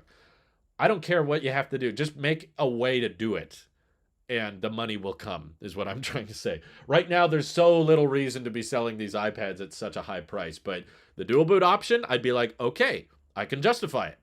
Now I can buy $2,000, 25. I would buy a maxed out iPad Pro if it had even a watered down version of Mac OS, as long as I could basically do what I'm doing right now. I don't know what your definition of watered down Mac OS was. For me, it was a version of Mac OS that doesn't let you download third party apps from the non Mac App Store. Like, you can download Mac apps, but that's it from the Mac App Store. And if you tried to download something that needs Rosetta or is optimized for x86 and going to be run in emulation, then they'd say, no, iPad can't do that. That's a Mac feature. That'd be good enough for me, because at least I could use continuity camera. I could have Final Cut. I could have optimized battery charging. I could have screen capture support through QuickTime and stuff. I would probably have to find a different program, because I don't think OBS is on the Mac App Store, but I would find something that could work, and I could plug in external audio sources. I'd have real external monitor support. That would justify it. I would, yes. Back a year and a half ago, I would have said yes. But now I've already bought the laptop I want. I already bought the 16-inch MacBook Pro, and it's amazing. Super fast, tons of ports, great display, great battery life. At this point, it's too late for me. That's why I did the whole video on I give up. My iPad Pro M1 review was, I'm done. I'm not buying any more iPads. That was basically my putting my foot down. I was like, if I was saying the same thing when the A12X chip came out. I was like, because at the time we were doing the Geekbench tests, and A12X was outperforming a lot of Intel MacBooks at the time. I'm pretty sure it was outperforming the MacBook Air, and it was coming close to the performance of the base MacBook Pro, or exceeding it, because they were still on Intel back then and they didn't have dedicated GPUs, so they weren't very fast MacBooks anyway. And the A12X was outperforming them, so people were like, either you bring this chip to the Mac or you bring Mac software to the iPad, and people would stop buying MacBooks. And I think Apple would be okay with it too, because it would cost more. It's like I would be spending more money on the iPad. Like, now that the new MacBook Pros have come out and I've bought them and I'm using them, it's too late. So if they reverse course and said, okay, Drew, we'll do what you want. Here's dual boot macOS on the iPad, I'd be like, that's great. That's a lot better than what it was, but I'm not buying one, because I already got the Mac I want here, and I already have an iPad. So if I were to buy a new iPad Pro that supported macOS, I'd be getting less ports, less battery life, smaller display, a slower chip, because I already got the M1 Max. So I would need an iPad Ultra with specs that could beat the 16-inch MacBook Pro I have now, which may never happen. They may never do that for me to buy another iPad again. But that's the one thing I've put my foot down on Twitter and in my reviews, is that I will not buy an iPad again until it can replace my MacBook Pro. And again, I understand that could be never. Only MacBook the A12X didn't outperform was the 16-inch MacBook Pro. Yeah, I think that's right. Would you say Steve Jobs' vision for the iPad, especially considering the iPhone basically does what the iPad was initially designed for?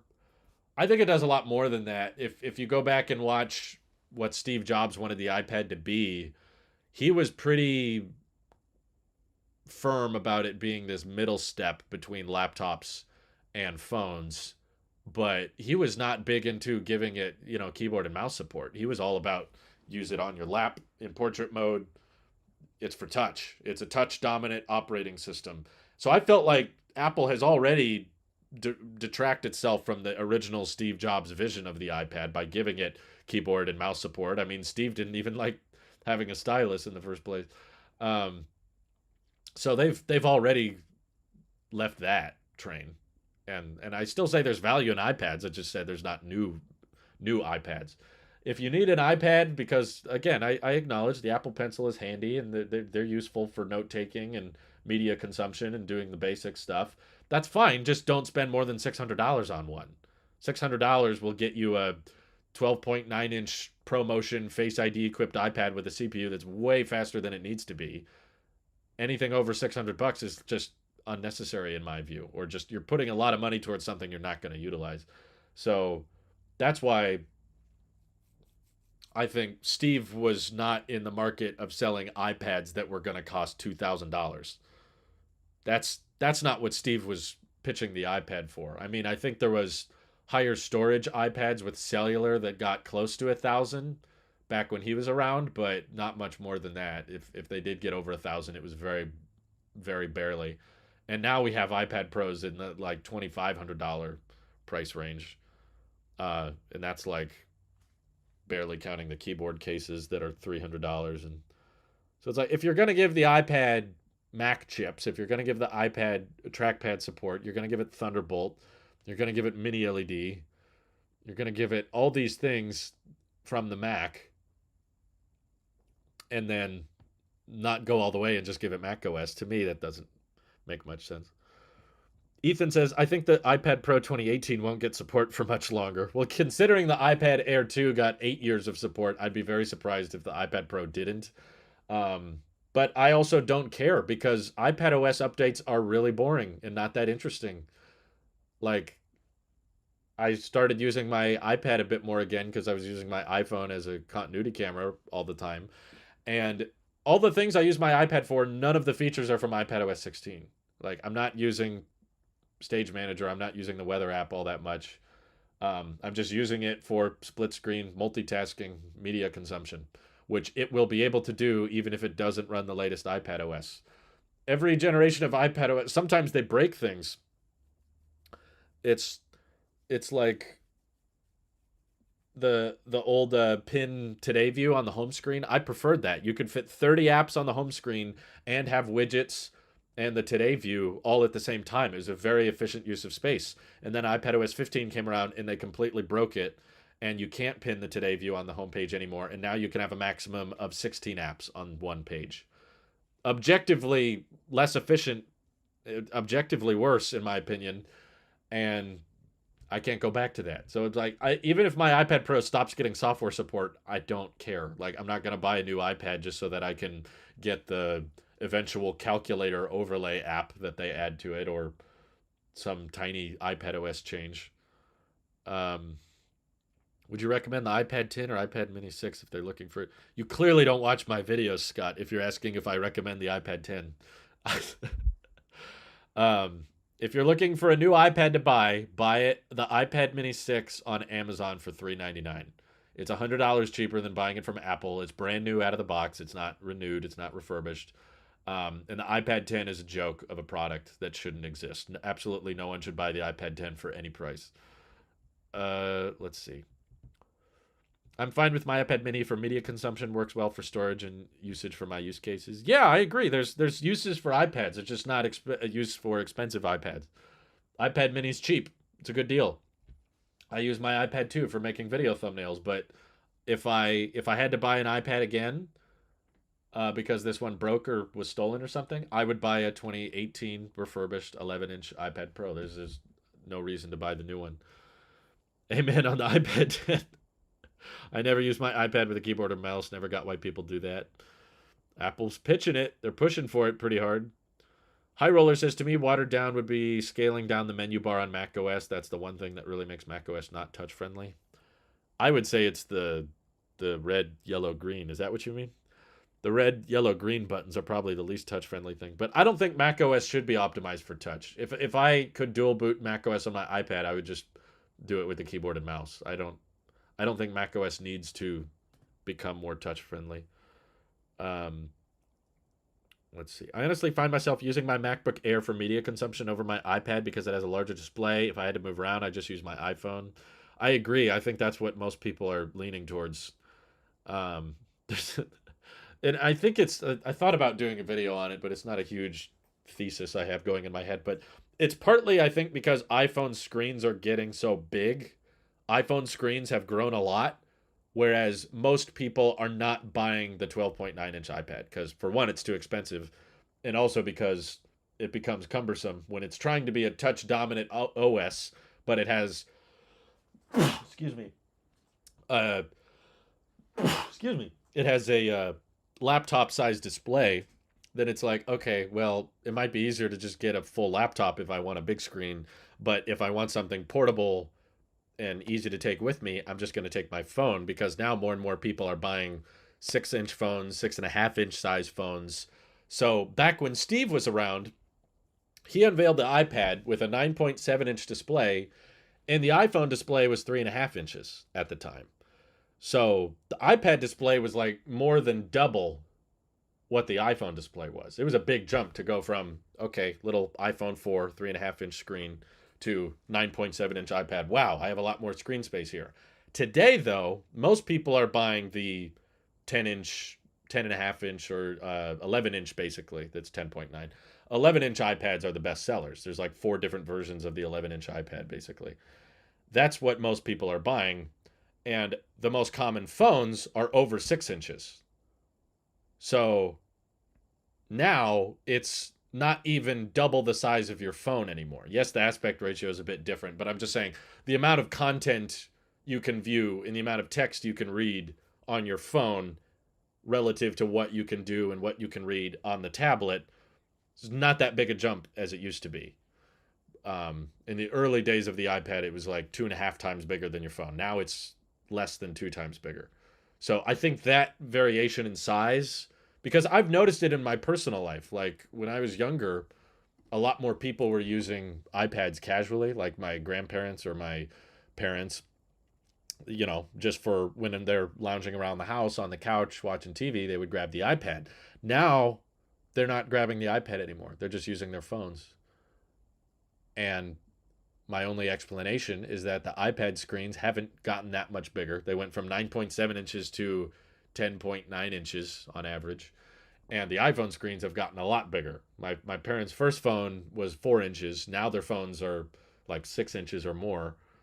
So there's been a lot of growth in the phone space, but not much in the tablet space. So that's kind of eaten into the purpose of having a middle tier, to where now I feel very comfortable on trips or even for work, basically just using a laptop and a phone. That covers everything I need. AJ, thank you for the super chat. Gotta buy the iPad 10 just to make you guys ticked off. I mean, I know you're being sarcastic, but it's your loss. I don't lose out on anything by you spending your money on a stupid product. I mean, I'm doing this to try to help you, right? I'm trying to say, don't buy things that are poorly made or poorly designed. Especially with less money, you can get a far superior product. That's what kills me the most about the iPad 10 costing $450. You can get a 2018 iPad Pro for less than that now. So 120 hertz, laminated display, Apple Pencil 2 support, faster USB-C port, Face ID over Touch ID, faster chip, I'm pretty sure too, with the A12X. You could save money and get a way better product, or yeah, you could shoot yourself in the foot and buy a worse product and cost more money. Okay. Haha, I guess you can say. Haha, I bought it. All right. Fine, do your thing. But thank you for the super chat. Let's see. Personally, the 12.9 inch is perfect for me. It's great for multitasking and writing papers while also making me enjoy the touchscreen, which is my preference. Yeah, I like it. That's the one I've had for the past over 4 years now. There are times I don't hate the 11-inch size though. I tested the 2020 iPad Pro, the 11-inch version, and it was pretty good. I was pretty comfortable with it. I feel like if you're using it with a keyboard case, the 12.9 inch is much better. But if you don't plan on using a keyboard case, the 11 inch is probably more comfortable. But for a long time, I did use my iPad with a keyboard case because for a lot of this iPad's life, I did not have a laptop. I think when I first bought it, I just had the iMac Pro. And until last year, I didn't have a laptop. So the iPad was like my, the iMac I use for getting high-intensive video editing work done and live streaming. I do all that. But for basic media consumption and just using a larger screen on the go, I could grab the iPad because iPad OS was good enough. And at that time, the MacBook hardware was not all that great. It was still using Intel, which would overheat. It didn't have 120 hertz on the Macs. They didn't have Face ID. I guess they still don't have Face ID. But I liked using the iPad because it was like, okay, this is a basic laptop that has Face ID and 120 hertz, and it's good for media consumption, but I go to the Mac for work.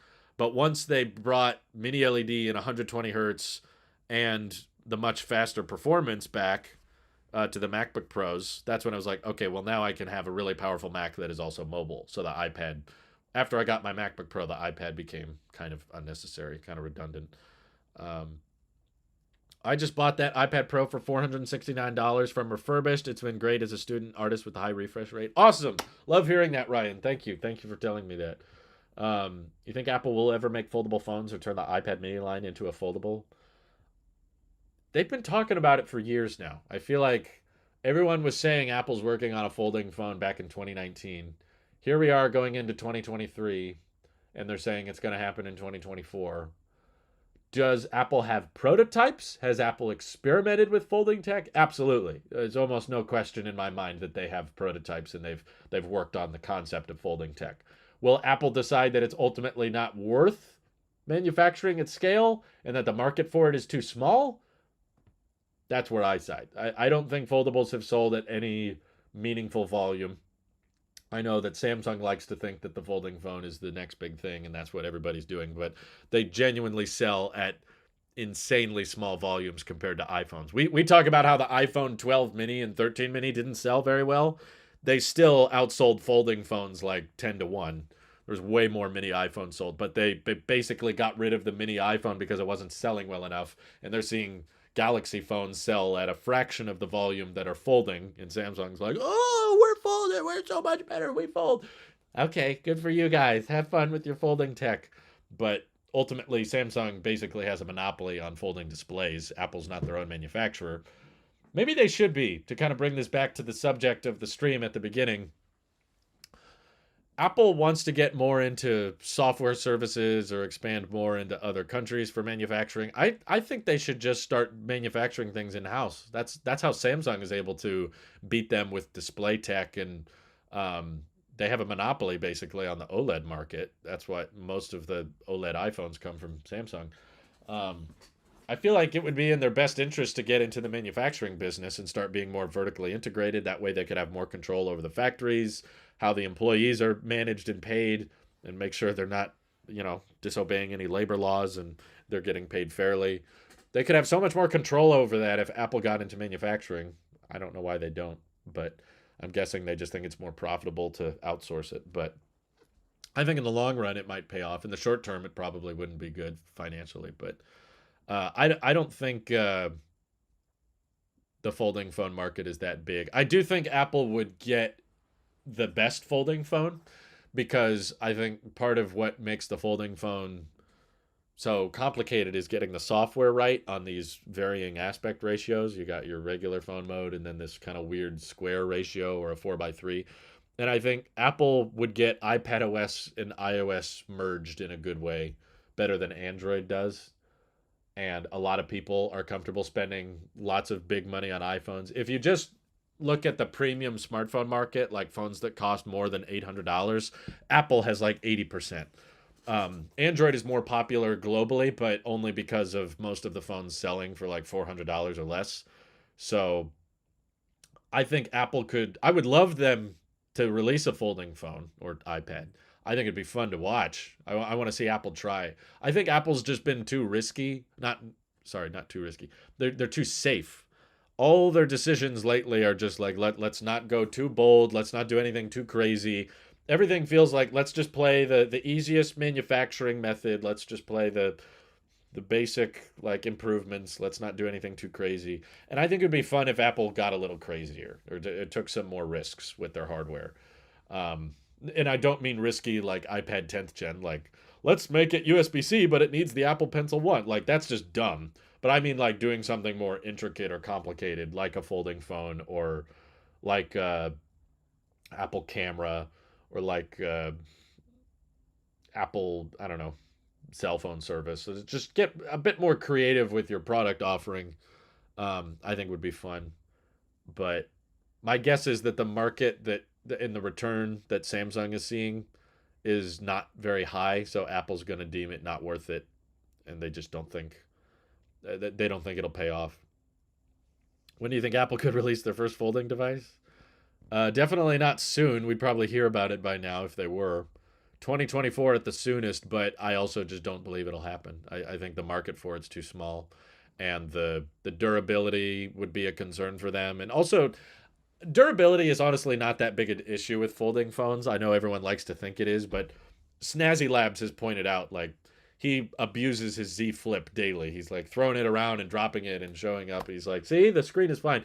It's not so much that the screen doesn't crack or scratch that much, but folding phones just don't feel that premium to me. I've tried several Z Folds and Z Flips and stuff, but the display having to be this plastic glass hybrid stuff in order to fold, you have to kind of weaken the structural integrity of it. The the feeling you get when you wipe your finger over the crease and you're just touching a plastic display instead of a glass display. I feel like that's what Apple probably takes most issue with. Is like, this doesn't feel premium. The folding tech to me feels a lot less luxurious and more the sound it makes when you close it. It's like, it just doesn't scream premium in my opinion, even though it costs like $2,000 or $1,000 if you get the flip. It's not cheap tech, and even if folding phones got cheap, then there would be non-folding phones that are much cheaper because they're just inherently less complex to build. So I think it's just going to be kind of like the Samsung Galaxy Note series, where there's an S Pen. Are there some people that buy the phone because they like the S Pen? Yes. Does that make it an industry norm that all phone manufacturers offer? No. Did Apple ever feel the need to incorporate Apple Pencil Mini into the iPhone? No. But Samsung found their little niche, and they will continue to boast about their little niche. That's what I think. That's what I think the folding phone industry will be. It's like, okay, Samsung found a little passionate user base of people that really like the folding tech, but is it going to be much bigger than the little Samsung enthusiast market? I don't think so. I still think it would be fun though. I think it'd be cool to review, even if it wasn't very good, even if it was stupid expensive and you shouldn't buy it. It would be fun to see Apple be more like Samsung in the regard of, let's just start selling our R&D prototypes. Like, this isn't going to sell very well. This is going to be really expensive and not that many people are going to buy it, but we're going to make it anyway. That's I'm not saying Steve Jobs would have released a folding phone, but that's kind of like the Steve Jobs mentality. Steve Jobs was not much about market share or making a diverse range of products and let's make a cheaper version and let's make a premium version. He just wanted to have his phone a very specific way. He was like, that's how it is. And if you don't like our phone, then you buy someone else's phone. Like, this is who we are.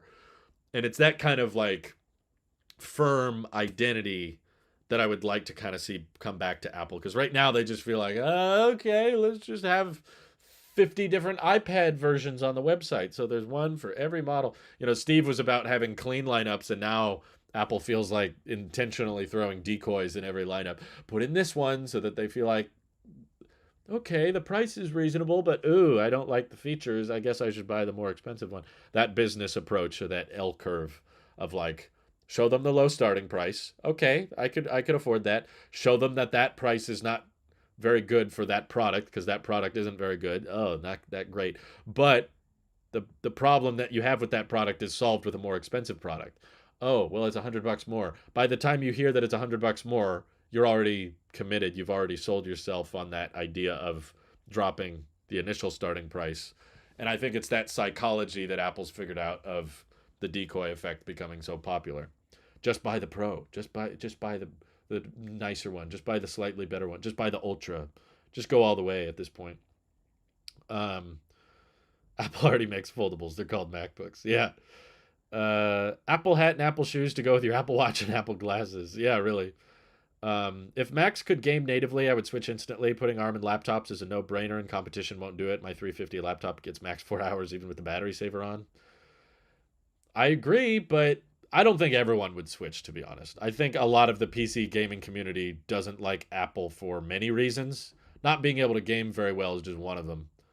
Other reasons being that Apple tends to not let you want to work on things. Apple likes to have more control. Apple likes to have kind of goes against what I just said, but Apple has pretty simplified lineups compared to, you know, like, here's all the new computers that run Mac OS versus here's all the new computers that run Windows. There's like hundreds of Windows options and only like 5 Mac options. So the gaming community, I don't think would play nice with Apple. Even if they got some games over there, they would still rather play on their desktop PCs.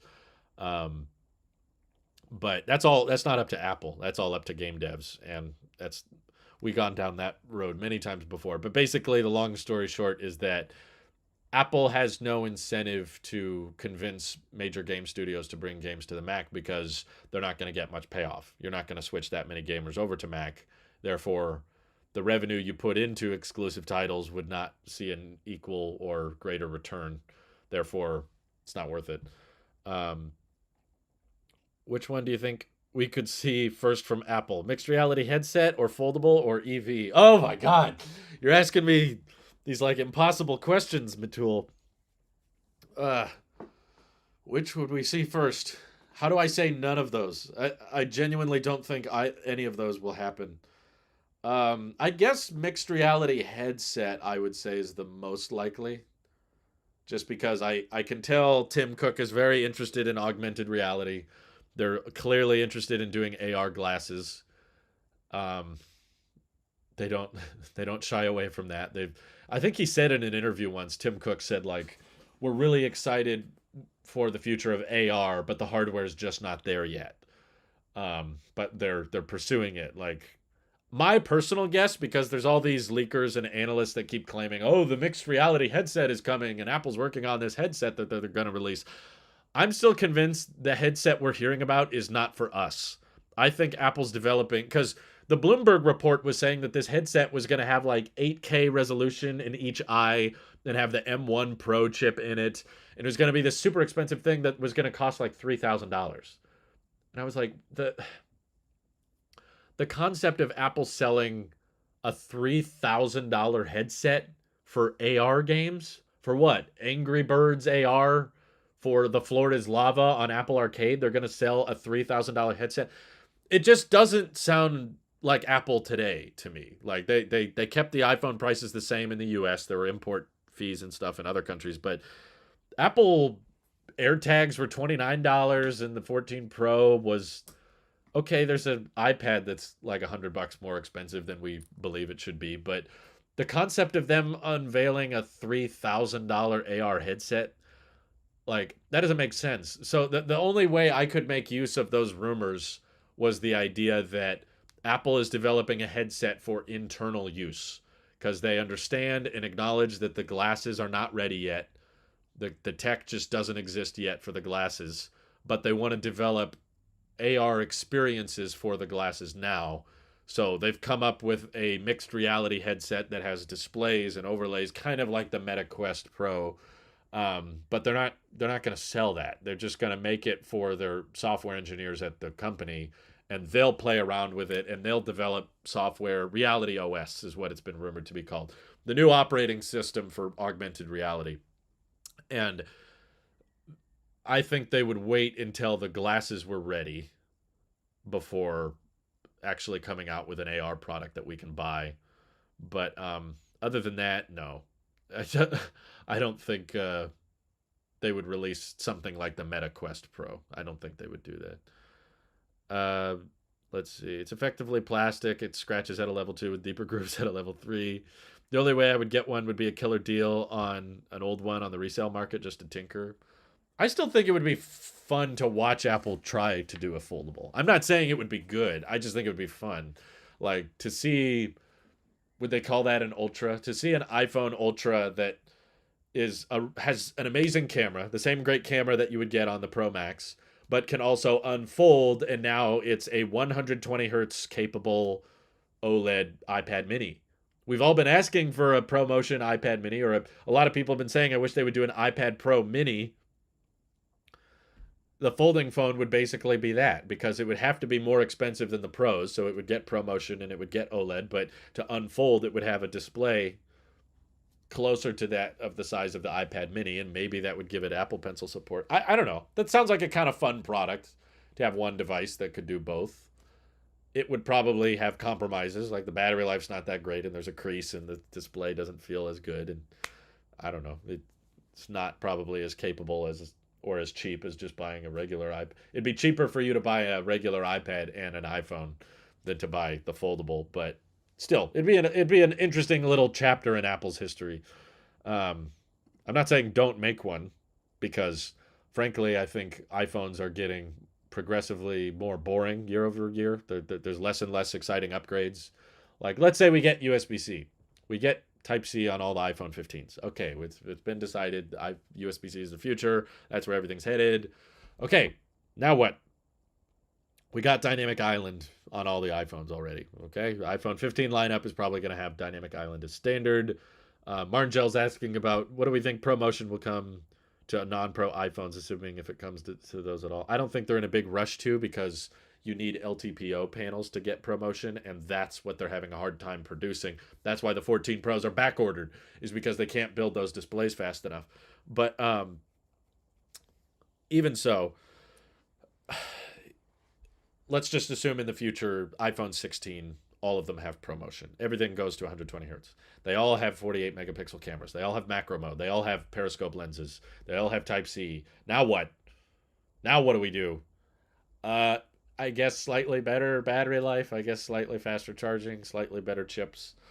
It'd just be fun for the tech community. I don't know how well it would sell in the public, but it would be fun for the tech community if Apple was just like, let's do a folding phone, and let's like an iPad iPhone hybrid that gives you this pro iPad experience that fits in your pocket and has a great camera. I don't know. That sounds fun to me. I think it would be a cool product. But Apple making their own EV, I feel like if they really cared about that, they would have done it a long time ago. And they keep changing leadership in the EV team every single time. They appoint someone else and then they leave the company, and then they appoint someone else and then they leave the company. And now the EV space is so crowded and so saturated with pretty much anything that Apple would be interested in making, which is, a luxury sedan. I don't know what the heck else would Apple want to make other than a luxury crossover or a luxury sedan, which is already extremely saturated. And I mean, yeah, it would probably get better software than anybody else because Apple would be in control of it. But the overhead needed to invest in your own vehicle manufacturing is so insanely high, and Apple likes to outsource all of their manufacturing, which increases the profit margin but increases the total cost to the end consumer. Maybe I could see Apple buying someone out, but I don't think that's the same thing. That's not like Apple making an EV. That's Apple acquiring an EV company and putting their own software on it. That's a different thing. Maybe that is not too late, especially depending on how certain EV brands go. I may or may not have some videos about Apple acquiring EV brands in the future, but I'll save that for the EV channel. How about the AR glasses? Any leaks? Nothing concrete. I still don't think we're a year or two away from AR glasses. I still think that's at least 5 or 10 years away. I don't want a phone that is more flexible than I am. Oh my God. That's hilarious.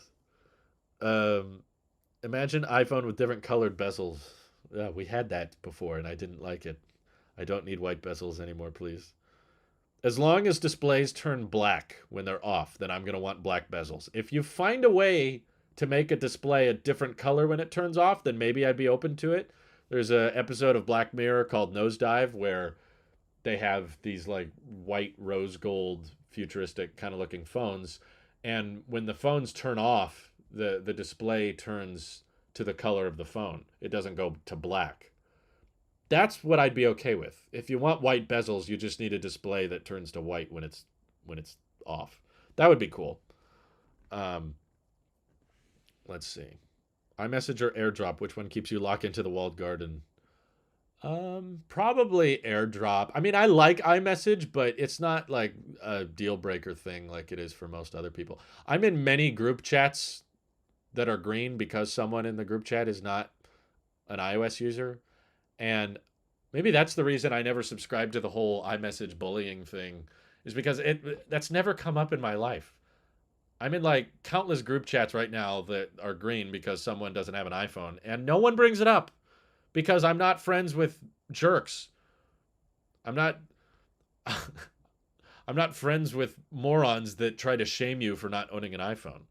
Like, if we need to send a bunch of pictures or videos in a group chat and not everybody has an iPhone, my friends are reasonable people that will just go to a different platform like Messenger. Okay, let's switch to Messenger or WhatsApp or whatever. They'll switch to Discord or something. They'll switch to a different platform to where they can more easily share high resolution pictures and videos with everybody. They don't go like, "Oh my god, Brandon, why didn't you buy an iPhone? That's ridiculous. You should just buy an iPhone so that we can all be on iMessage together." It's like, I just don't interact with people like that. And if you know people like that, then you probably try not to. try to distance yourself from them, because if they try to shame you into buying certain tech products, that's just ugh. Everyone outside of the US uses WhatsApp. Yeah. So like AirDrop I use daily. I use that to share videos from my phone to my computer, share thumbnails. Whenever I develop a thumbnail, I'll typically take a screenshot off of my computer, share it to either my iPad or my phone, and make the thumbnail. I used it right before I went live to make the thumbnail for this live stream. So AirDrop is a pretty crucial thing for me. The fact that it can work even if you don't have internet is really handy. And if I wasn't to use AirDrop, I would have to just either text myself things or upload it to the cloud. And sometimes I'm in the middle of live streaming or uploading, in which case I don't want to take up upload bandwidth by uploading something to Google Drive and then having to download it. It's so much easier to just AirDrop it. So I would be more inclined to stay in the Apple ecosystem for AirDrop. iMessage, I feel like I could live without. I mean, it's nice. I love being able to text from my laptop to my phone to my iPad. Everything is connected. It's cool, but I could basically do that with Messenger if I needed to. A lot of people in my life still text me on Facebook Messenger or WhatsApp, because we do have some family international. Um, let's see. How about the AR glasses? Oh, I already read that. Technology and smartphone has matured massively. What do you think? I agree. That's why I'm getting more into the EV space, because I don't I'm not afraid to say this. The EV community is far more exciting and far more interesting than the smartphone community right now. I mean, there's a lot of momentum, I think, because there's been such a giant following that is gathered around smartphones, to the point now that tiny details make big headlines.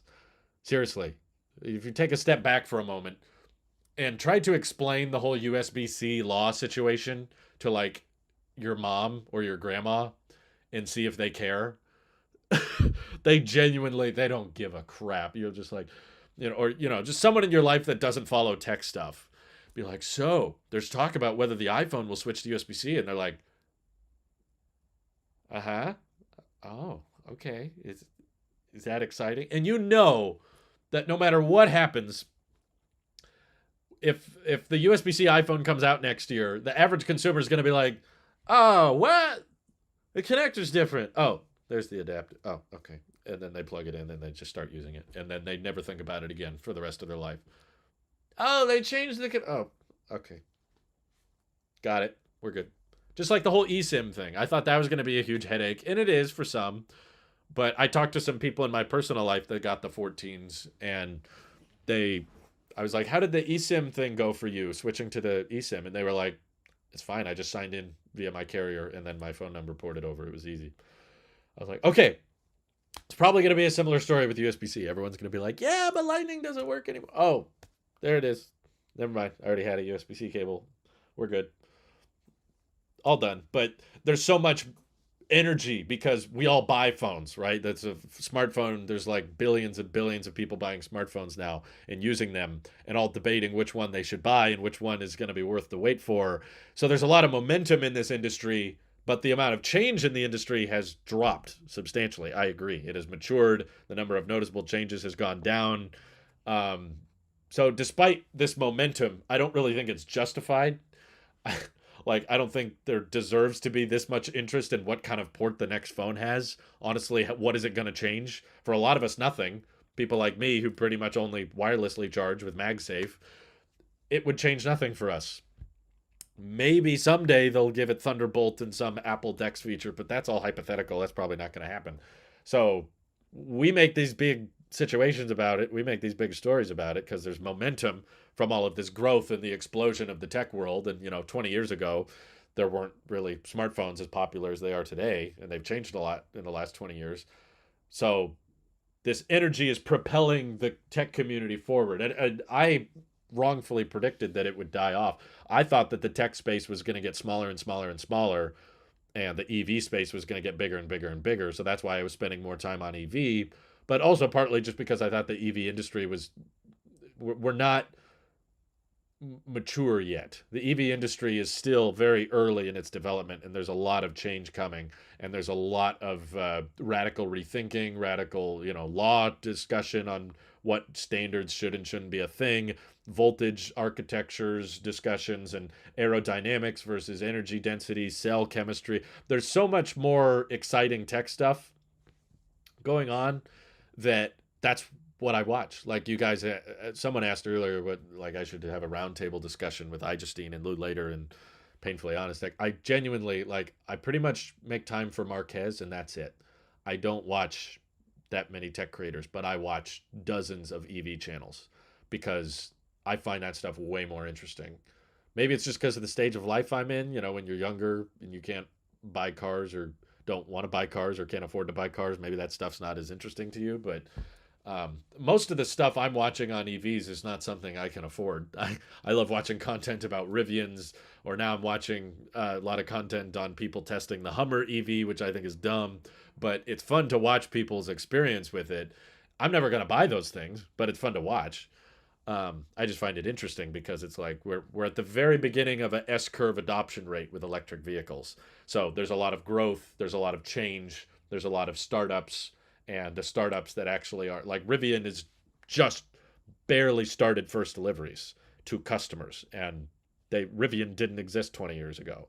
Whereas Apple, Samsung, Google, all this stuff is just like big tech companies that have been around for a while that are all being calculated. And yeah, like, I'm much more interested. 99% of my YouTube watch time is spent towards EV subjects, but that industry just doesn't have the same momentum. There's not that much interest in it because the market's a lot smaller. People don't upgrade their cars as much as they do their phones. So I originally thought that the YouTube watch time space was going to head a lot more towards EVs and die down from phones. Doesn't seem to be happening, uh, or at least the EV community is slower to grow. I think it is still growing. It's just not at the same rate because, again, people don't buy cars as much as they do phones. But I feel like very small, minor, not that exciting news generates a bunch of attention in the tech space, and very big, exciting news doesn't make that much of a splash in the EV space. So that's why I'm still doing both. I'm not quitting EV. I'm not quitting tech. I'm going to keep doing both because there's definitely a lot of passion and momentum from the smartphone industry and stuff, but a lot of my own personal interest is in the EV space, and there's a lot more room for growth, and the tech is not mature yet. It's still developing, it's still improving, and there's new exciting chemistries and technologies that are enabling things that weren't possible before that will change the way our economy works. So to me, that's more exciting than what kind of port is my phone going to have, or how good is the camera going to get. That doesn't impact my daily life as much as the EV space does, I guess. Um, let's see. EVs are probably where computers were in the 1980s. Yes, Katrina, I agree with that. That is a good analogy to describe it as, is like, how many people were excited about new Apple products or new Microsoft hardware in the 80s? Not that many. There was enthusiast market surrounding it, but it wasn't that big a deal compared to now, where there's literally millions and millions of people that will watch YouTube videos and podcasts and live streams that primarily talk about the iPhone 14 Pro is backordered. What will the next iPhone port be? What sensor size? What's the refresh rate of my phone? All of that stuff is blown up to a much larger scale than people ever would have imagined in the 80s. Whereas I think the EV community is not quite there yet because they're still pretty expensive and it's just not feasible for a lot of people right now. But I do think that will change over time. Um, there's a way to charge the iPhone besides MagSafe. I know, right? That's weird. Um, let's see. Favorite EV so far, or at least top five? Well, I bought the Model 3, so I probably have to say that because it exists. Model 3 rear-wheel drive is, I think, probably the best value EV you could buy right now that's like all around. Like, it's practical, it's got good efficiency, it's good at road tripping, the charge network is good, the software is good. You know, for me at least. For other people, it wouldn't make as much sense. But if you're talking best electric truck, Rivian. I would vote Rivian over the Lightning or the Silverado. Or Silverado's not out yet. Cybertruck's not out yet. So I gotta lean towards the products that exist. But if you ask me favorite EV startup company that hasn't delivered yet, I would say Aptera. They have the most innovative, most groundbreaking, like standard breaking design and use cases that open up from their new design. It's a bizarre looking vehicle. It turns heads. It doesn't the car frankly doesn't even need a logo because of how different it is. So that's why I'm talking about it a lot on EV. Sorry if you don't like my videos on Aptera, but I just think that there's such a refreshing change of pace. If you want to talk about innovation, uh, so many EV brands are all just like, here's another crossover. Like, here's the Fisker Ocean. Oh, okay. Here's the VinFast crossover. It's another 5-seater SUV that's got decent range, decent cargo space, because everybody buys crossovers. So every startup company wants to have their own version of an electric crossover, and it gets really tiring after a while when you've seen a million crossovers. Over on the EV podcast, we call this the Chevy Blazer effect, because the Chevy Blazer came out or was unveiled, and it's just such a wet white rice, mayonnaise sandwich of a car. It's fine. The charging speed is fine, the range is fine, the design is fine, and so much of the EV space is cluttered with all this. Here's another electric crossover. Here's another electric crossover, and I just get sick of that. So I'm more excited for the pickup truck space, because there's almost no electric pickup trucks on the market, but there's a ton of people that buy pickup trucks. So there's new ones entering the space like Rivian and Ford. And the Hummer I don't even count. That's like its own thing. But the Silverado is coming, the Cybertruck is coming, and the Cybertruck is, internet traffic wise, the most heavily demanded EV of all time. I can tell by how my Cybertruck videos perform. Still to this day, my Cybertruck got my video on the Cybertruck got more views than any other video I've ever done on iPhones, on YouTubers, on iPads, on Mac. All of that was outperformed by a video dedicated to the Cybertruck. There is more hype, there is more interest surrounding that vehicle than any other car that's ever been documented.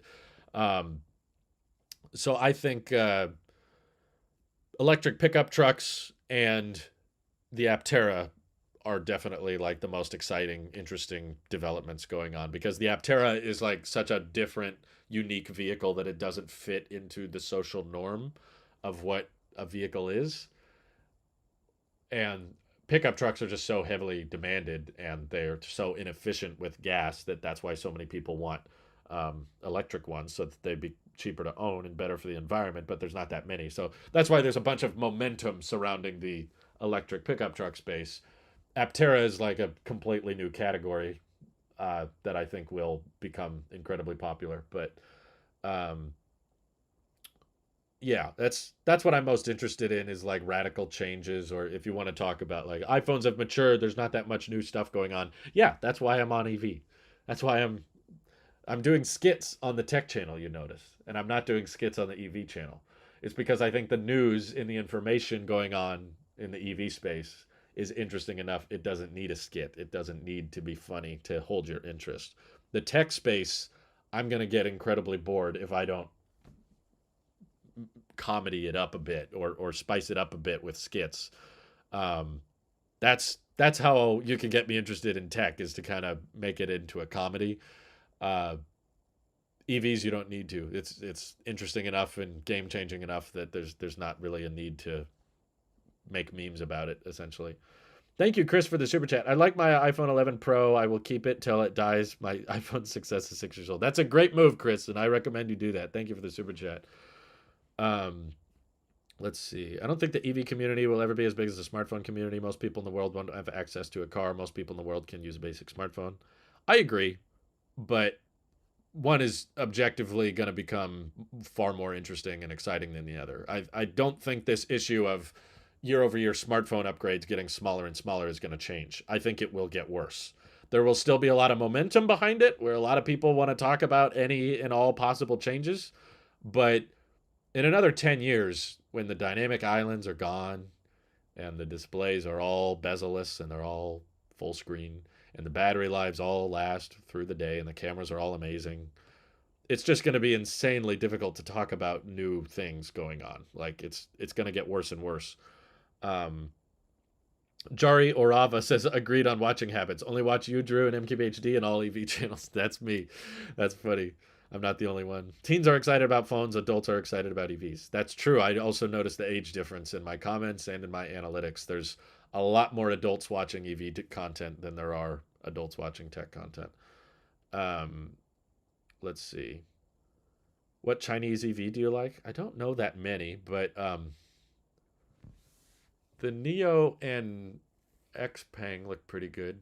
Oh, wait, I could technically say the Model Y rear-wheel drive with lithium iron phosphate because Tesla makes vehicles in China, so that's a Chinese EV. I enjoyed Rettinger's video on the Hummer. It is excessive, but in the very GM way, it works for what it is. I didn't watch Rettinger's video, but I just fundamentally disagree with its existence because I think those batteries could have been used elsewhere. As a product catered towards a certain demographic, I get what the intention was, but as someone who wants to push for more EV adoption, and I don't think the issues with EVs is convincing more people to buy them. So that's why I fundamentally don't like the Hummer EVs. It's trying to get people that are not interested in EVs into EVs, when in reality, we don't have enough EVs for the people that are interested, let alone the people that aren't interested. So I would much rather them build like 3 affordable electric sedans or 3 affordable electric crossovers with the same number of cells that it takes to build one Hummer. It just feels like very, very inefficient, very, very battery hungry vehicle. It's not easy to ramp in production, doesn't displace very many gas cars, probably going to be buying a bunch of it's going to be bought by a bunch of car collectors that don't use their car very much. It's going to become like a lawn ornament that people just kind of leave in their garage. Oh, that's right, I bought a Hummer, I guess, but then they go off and drive something else the rest of the time. You'll probably disagree with me, but I think electric bikes and scooters will usher in the EV revolution more than cars. More people live in cities more than ever, and cars are less desirable there. So yeah, I just had this discussion with someone. Everyone is convinced that most people live in cities, and I can't find any studies on that. All the studies I look up say that 70% of people live in homes versus 30% live in apartments and big cities. City is not a very specific term. You can live in a city and still live in a house, but I think hot weather, which is going to get worse with global warming, and major weather events, which will also get worse with climate change, will prevent electric bikes and scooters from replacing electric vehicles. There's just the situation I was experiencing recently. Like, we like to walk places when we can, to like shops or whatever, friends' houses. We try to walk when we can, but we're dealing with a lot of rain right now. So if I had a scooter or a bike, no, the rain's going to prevent me from wanting to bike around, or the extreme heat where I live, it gets over 110 degrees for many days at a time. I'm not going to want to bike to the store when that happens. I'm going to want a car with an HVAC system, and the bus is going to be a lot less cleanly, a lot less comfortable, and a lot less private. If you want to have a conversation with someone that you're driving with, you don't feel as comfortable doing it on a public transportation system. So I'm not against public transport. I just don't think it replaces the need or desire for cars. There is a very large, very high demand for vehicles, especially electric ones. And alternative transport like bikes, scooters, and buses and trains are great, but they don't kill the need. Japan, for example, has an amazing public transportation system, tons of fast trains and cheap cost of getting around through buses and trains and stuff. And Japan is the 4th largest car market in the world. Tons of great public transport, still a ton of people buying cars because there are advantages to cars. They're not just for transport, they're also for recreation, moving cargo, moving bikes, moving surfboards, and going on vacations, and privacy and comfort. There's all these reasons we buy cars, and it's not just get from point A to point B. But I'm not against those things. Rain, snow, hail, it hasn't stopped me from using my mobility scooter. There you go. If you can get by with it, then great, but that doesn't change the demand for it. So if your argument is, well, we need to force people to stop buying them, That's a whole different thing. Now we got to change the way people think and ban the sale of cars. It's like, okay, you do that, but I will not. I will not agree with it. I won't. If there's a product that a lot of people want to buy, I'm not gonna say they should ban that product. uh, if that can be done, built ethically, and it can work reliably, and it's a practical product. I'm not just talking about illegal stuff. Uh, Texas heat is pretty bad, especially. Why are people? Texas heat is pretty bad too, especially since it's a bit more humid. Oh yeah, no, I've heard awful things about. The World Bank says 55% the world lives in cities. Number is higher than the U.S. That's not what I said though. I'm saying live in a house versus an apartment. And if you have a house, then you're more likely to own a car. Car ownership is very high in places that still offer great public transport. Not live in a city is not very specific. I also live in a city. That's not the same thing as I don't live in an apartment though. One issue I have with getting into the EV market is living in Chicago neighborhoods and having to park on the street and being limited to not having a garage. Yeah, car ownership is lower in major cities as well, but if you own a car, you park it somewhere. Um, and that's most likely where it's going to be the most cost effective to charge it. And I know people that don't charge their cars at home because they can't, and that's partly where I think Aptera would. Thank you for the super chat, Alex. I think that's where the Aptera would be a great help because it's potentially a vehicle you wouldn't have to charge because it can charge itself from the sun, and it's so efficient that it can do that, and it doesn't cost all that much. Um, so you would need to plug it in occasionally when you're driving great distances, but most people, average American, drives less than 40 miles a day. You could get 40 miles of range back into the Aptera via solar. So urban areas, looking at this out, consensus seems to be a lot of growth towards cities. Well, again, that is my whole point is about houses versus apartments. You can live in a suburban area, um, but either either way, if you own a car, it's parked somewhere. Wherever that car is parked is going to be the cheapest place for it to charge. Slowly and overnight is always going to be faster than a fast charger. But Chris Norton says public transport sucks. I'd rather drive, but I can't. Oh yeah, I've used it myself. I took the bus to school back in the day, and I took the bus to college. Didn't make me want to not buy a car though. Definitely not. What is one thing you'd like to see on your Model 3 in a future software update? I'd love to see CarPlay or at least Apple Music. That would be fun. I don't know how exactly the full self-driving visualization would work in conjunction with CarPlay, but yeah, I would love some more Apple Tesla collaboration. And big software update. Just more customization, I guess. My wife said she's want the odometer to be constantly visible, not buried in settings. Um, I would like it if the Tesla theater mode supported more streaming services. Right now, it only supports Disney Plus, Netflix, Hulu, and YouTube, and Twitch and TikTok. I would like it to support Discovery Plus, Paramount Plus, TV Plus, um, Peacock. More streaming services would be good. Full self driving would be nice, which they claim they're working on. People living in an apartment have big problems with EVs. I mean, having living in an apartment and owning a car is already problematic. You have to go to the gas station, and with the EV, if you can't charge it from home, then I guess you'll go to the charge station. But charge stations are much cheaper and easier to deploy than gas stations. So where your car is parked during work, or just adding it as an errand, like my friend Mike, who's in the chat, didn't start home charging his Model Y until like a couple months ago, and he's owned it for several years. He just took it to the supercharger when he needed to charge. They don't charge that slow. It's a little bit longer than gas, but it was still worth it because it was cheaper than gas. You would much rather take a little bit longer at the charge station, but typically they put superchargers and charge locations nearby other things. So when you need to go to a restaurant, if you want to have some dinner, let the car charge while you're eating dinner. Or if you're going to the grocery store, let the car charge while you're getting groceries. It's not the end of the world to own an EV that you can't charge at home.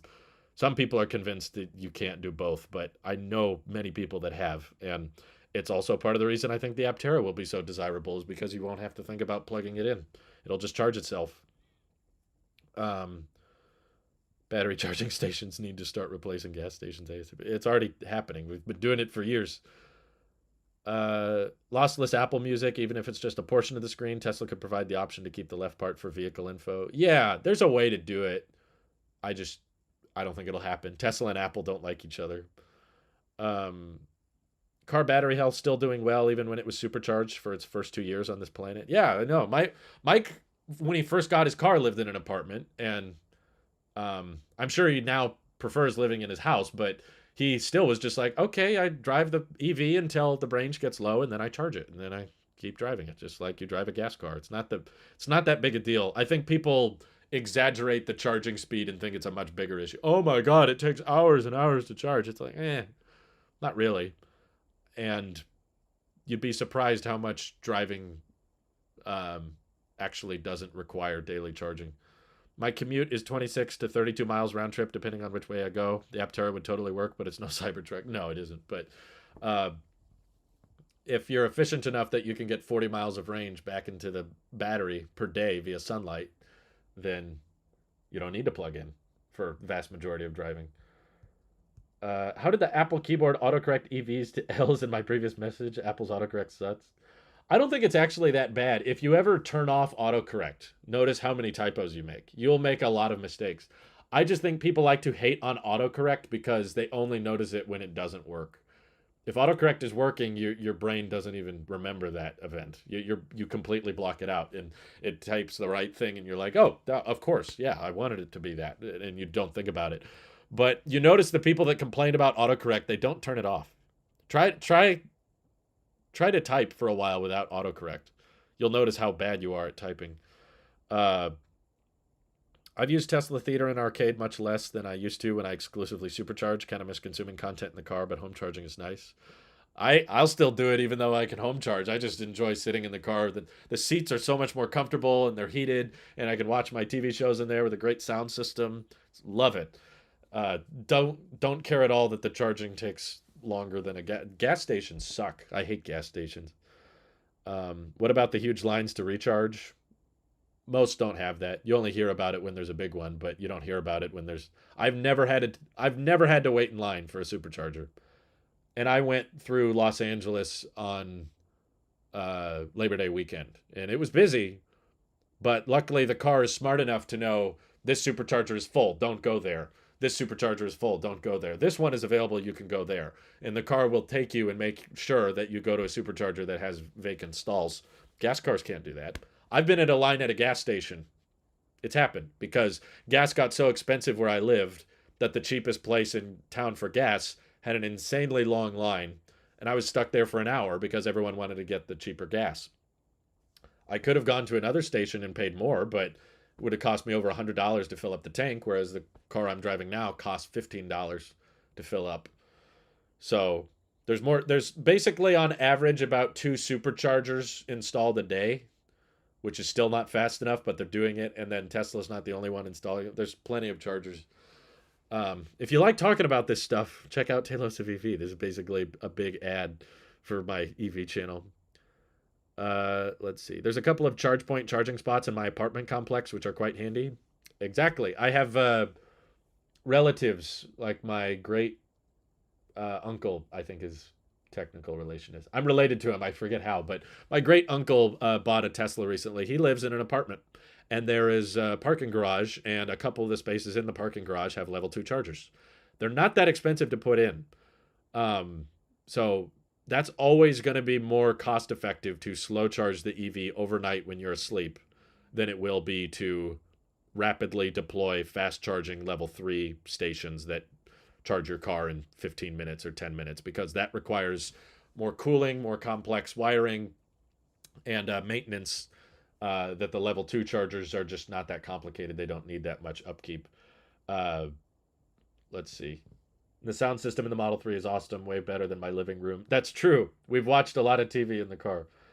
Have you seen the bedstand that holds for iPads? Pretty cool when lying in bed to watch stuff.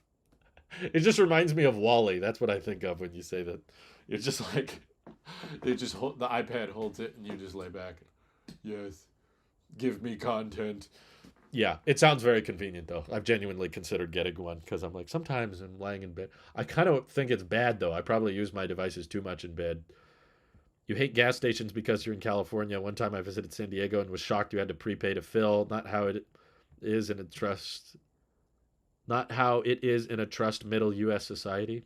I'm not sure what you mean by that, but no, I hate the cost of gasoline.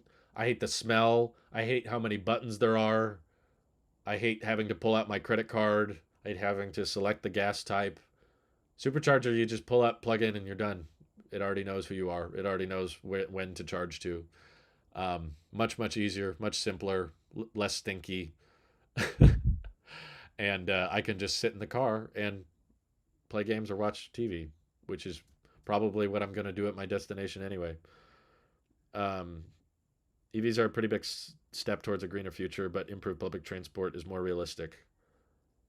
I don't agree because it helps, but I don't think it would. I don't think it's more realistic because it counts on governments coming up with better public transportation systems, which they probably won't, because that's reliant on certain people getting elected into office. Even if we all agree, if the government moves slowly and public transport doesn't prevent the desire or need for cars, people still buy cars. The best selling vehicles in the US are pickup trucks and SUVs. If people just needed to get from point A to point B, the pickup trucks and SUVs would not be the best selling vehicles. People buy those because they have more cargo space, they're more practical, and a lot of them are more comfortable than riding on a bus or a train with a bunch of strangers you don't know. Especially with the pandemic. It's very hard to push for public transport when there's sick people sneezing on you and coughing everywhere without masks on. And you hate everything about gas vehicles and everybody else hates about them too. That's why I don't like driving a gas vehicle. Chris Norton, thank you for the super chat. I'm now watching you on my PC, much bigger than on my 6S. I also make typos with autocorrect on. Everyone does. Don't worry, Chris. It's quite normal. If we get sub $30,000 Teslas, I'm convinced it will blow up and everybody will start owning them. I hate to break it to you, but it's already blowing up. That's why the Teslas are not $30,000.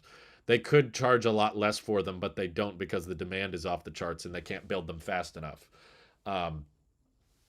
They're keeping the prices high to prevent the wait time from being 2 to 3 years. But Tesla, I don't think will make sub $30,000 EVs. Other companies will. Aptera will. Chevy will. Ford probably will. But Tesla's demand is too high, and they just can't keep. They couldn't keep up with the demand of a sub $30,000 Tesla. It's blowing up right now. They're growing faster than any other automotive company has ever grown. Superchargers are like Apple Wallet. Gas stations are like banknotes. Future versus old school. Yes, for sure. Boy says, I personally don't want to ride in public transport when my city's crime keeps rising. I'm also a germaphobe. There's all kinds of reasons to not take public transport. So if you want to ban people from being able to own their own cars, that's a different discussion. But that's a different country I don't want to live in. But it's good if you can get by. It's a good, cheap way to get around. I'm not saying don't do public transport. I'm just saying don't assume that if we get public transport better, that will prevent the need for cars. There's no amount of public transport that will replace people's desire to buy pickup trucks. And people do use their pickup trucks for work and for jobs and for pleasure and leisure. They're useful. But yeah, Tesla is pretty much confirmed in case you weren't aware. This is basically an EV stream now. But Tesla's basically confirmed that their next vehicle will not be a car you can buy. The next vehicle they're working on is a robotaxi. And I don't believe they're going to figure it out, but they believe they are going to make a vehicle that's capable of driving itself.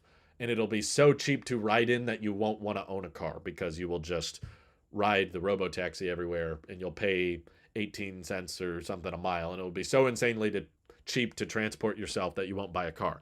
The flaw I take with that argument is that cars are used for more than just transport. And also, I don't think that the software is going to get good enough to drive itself.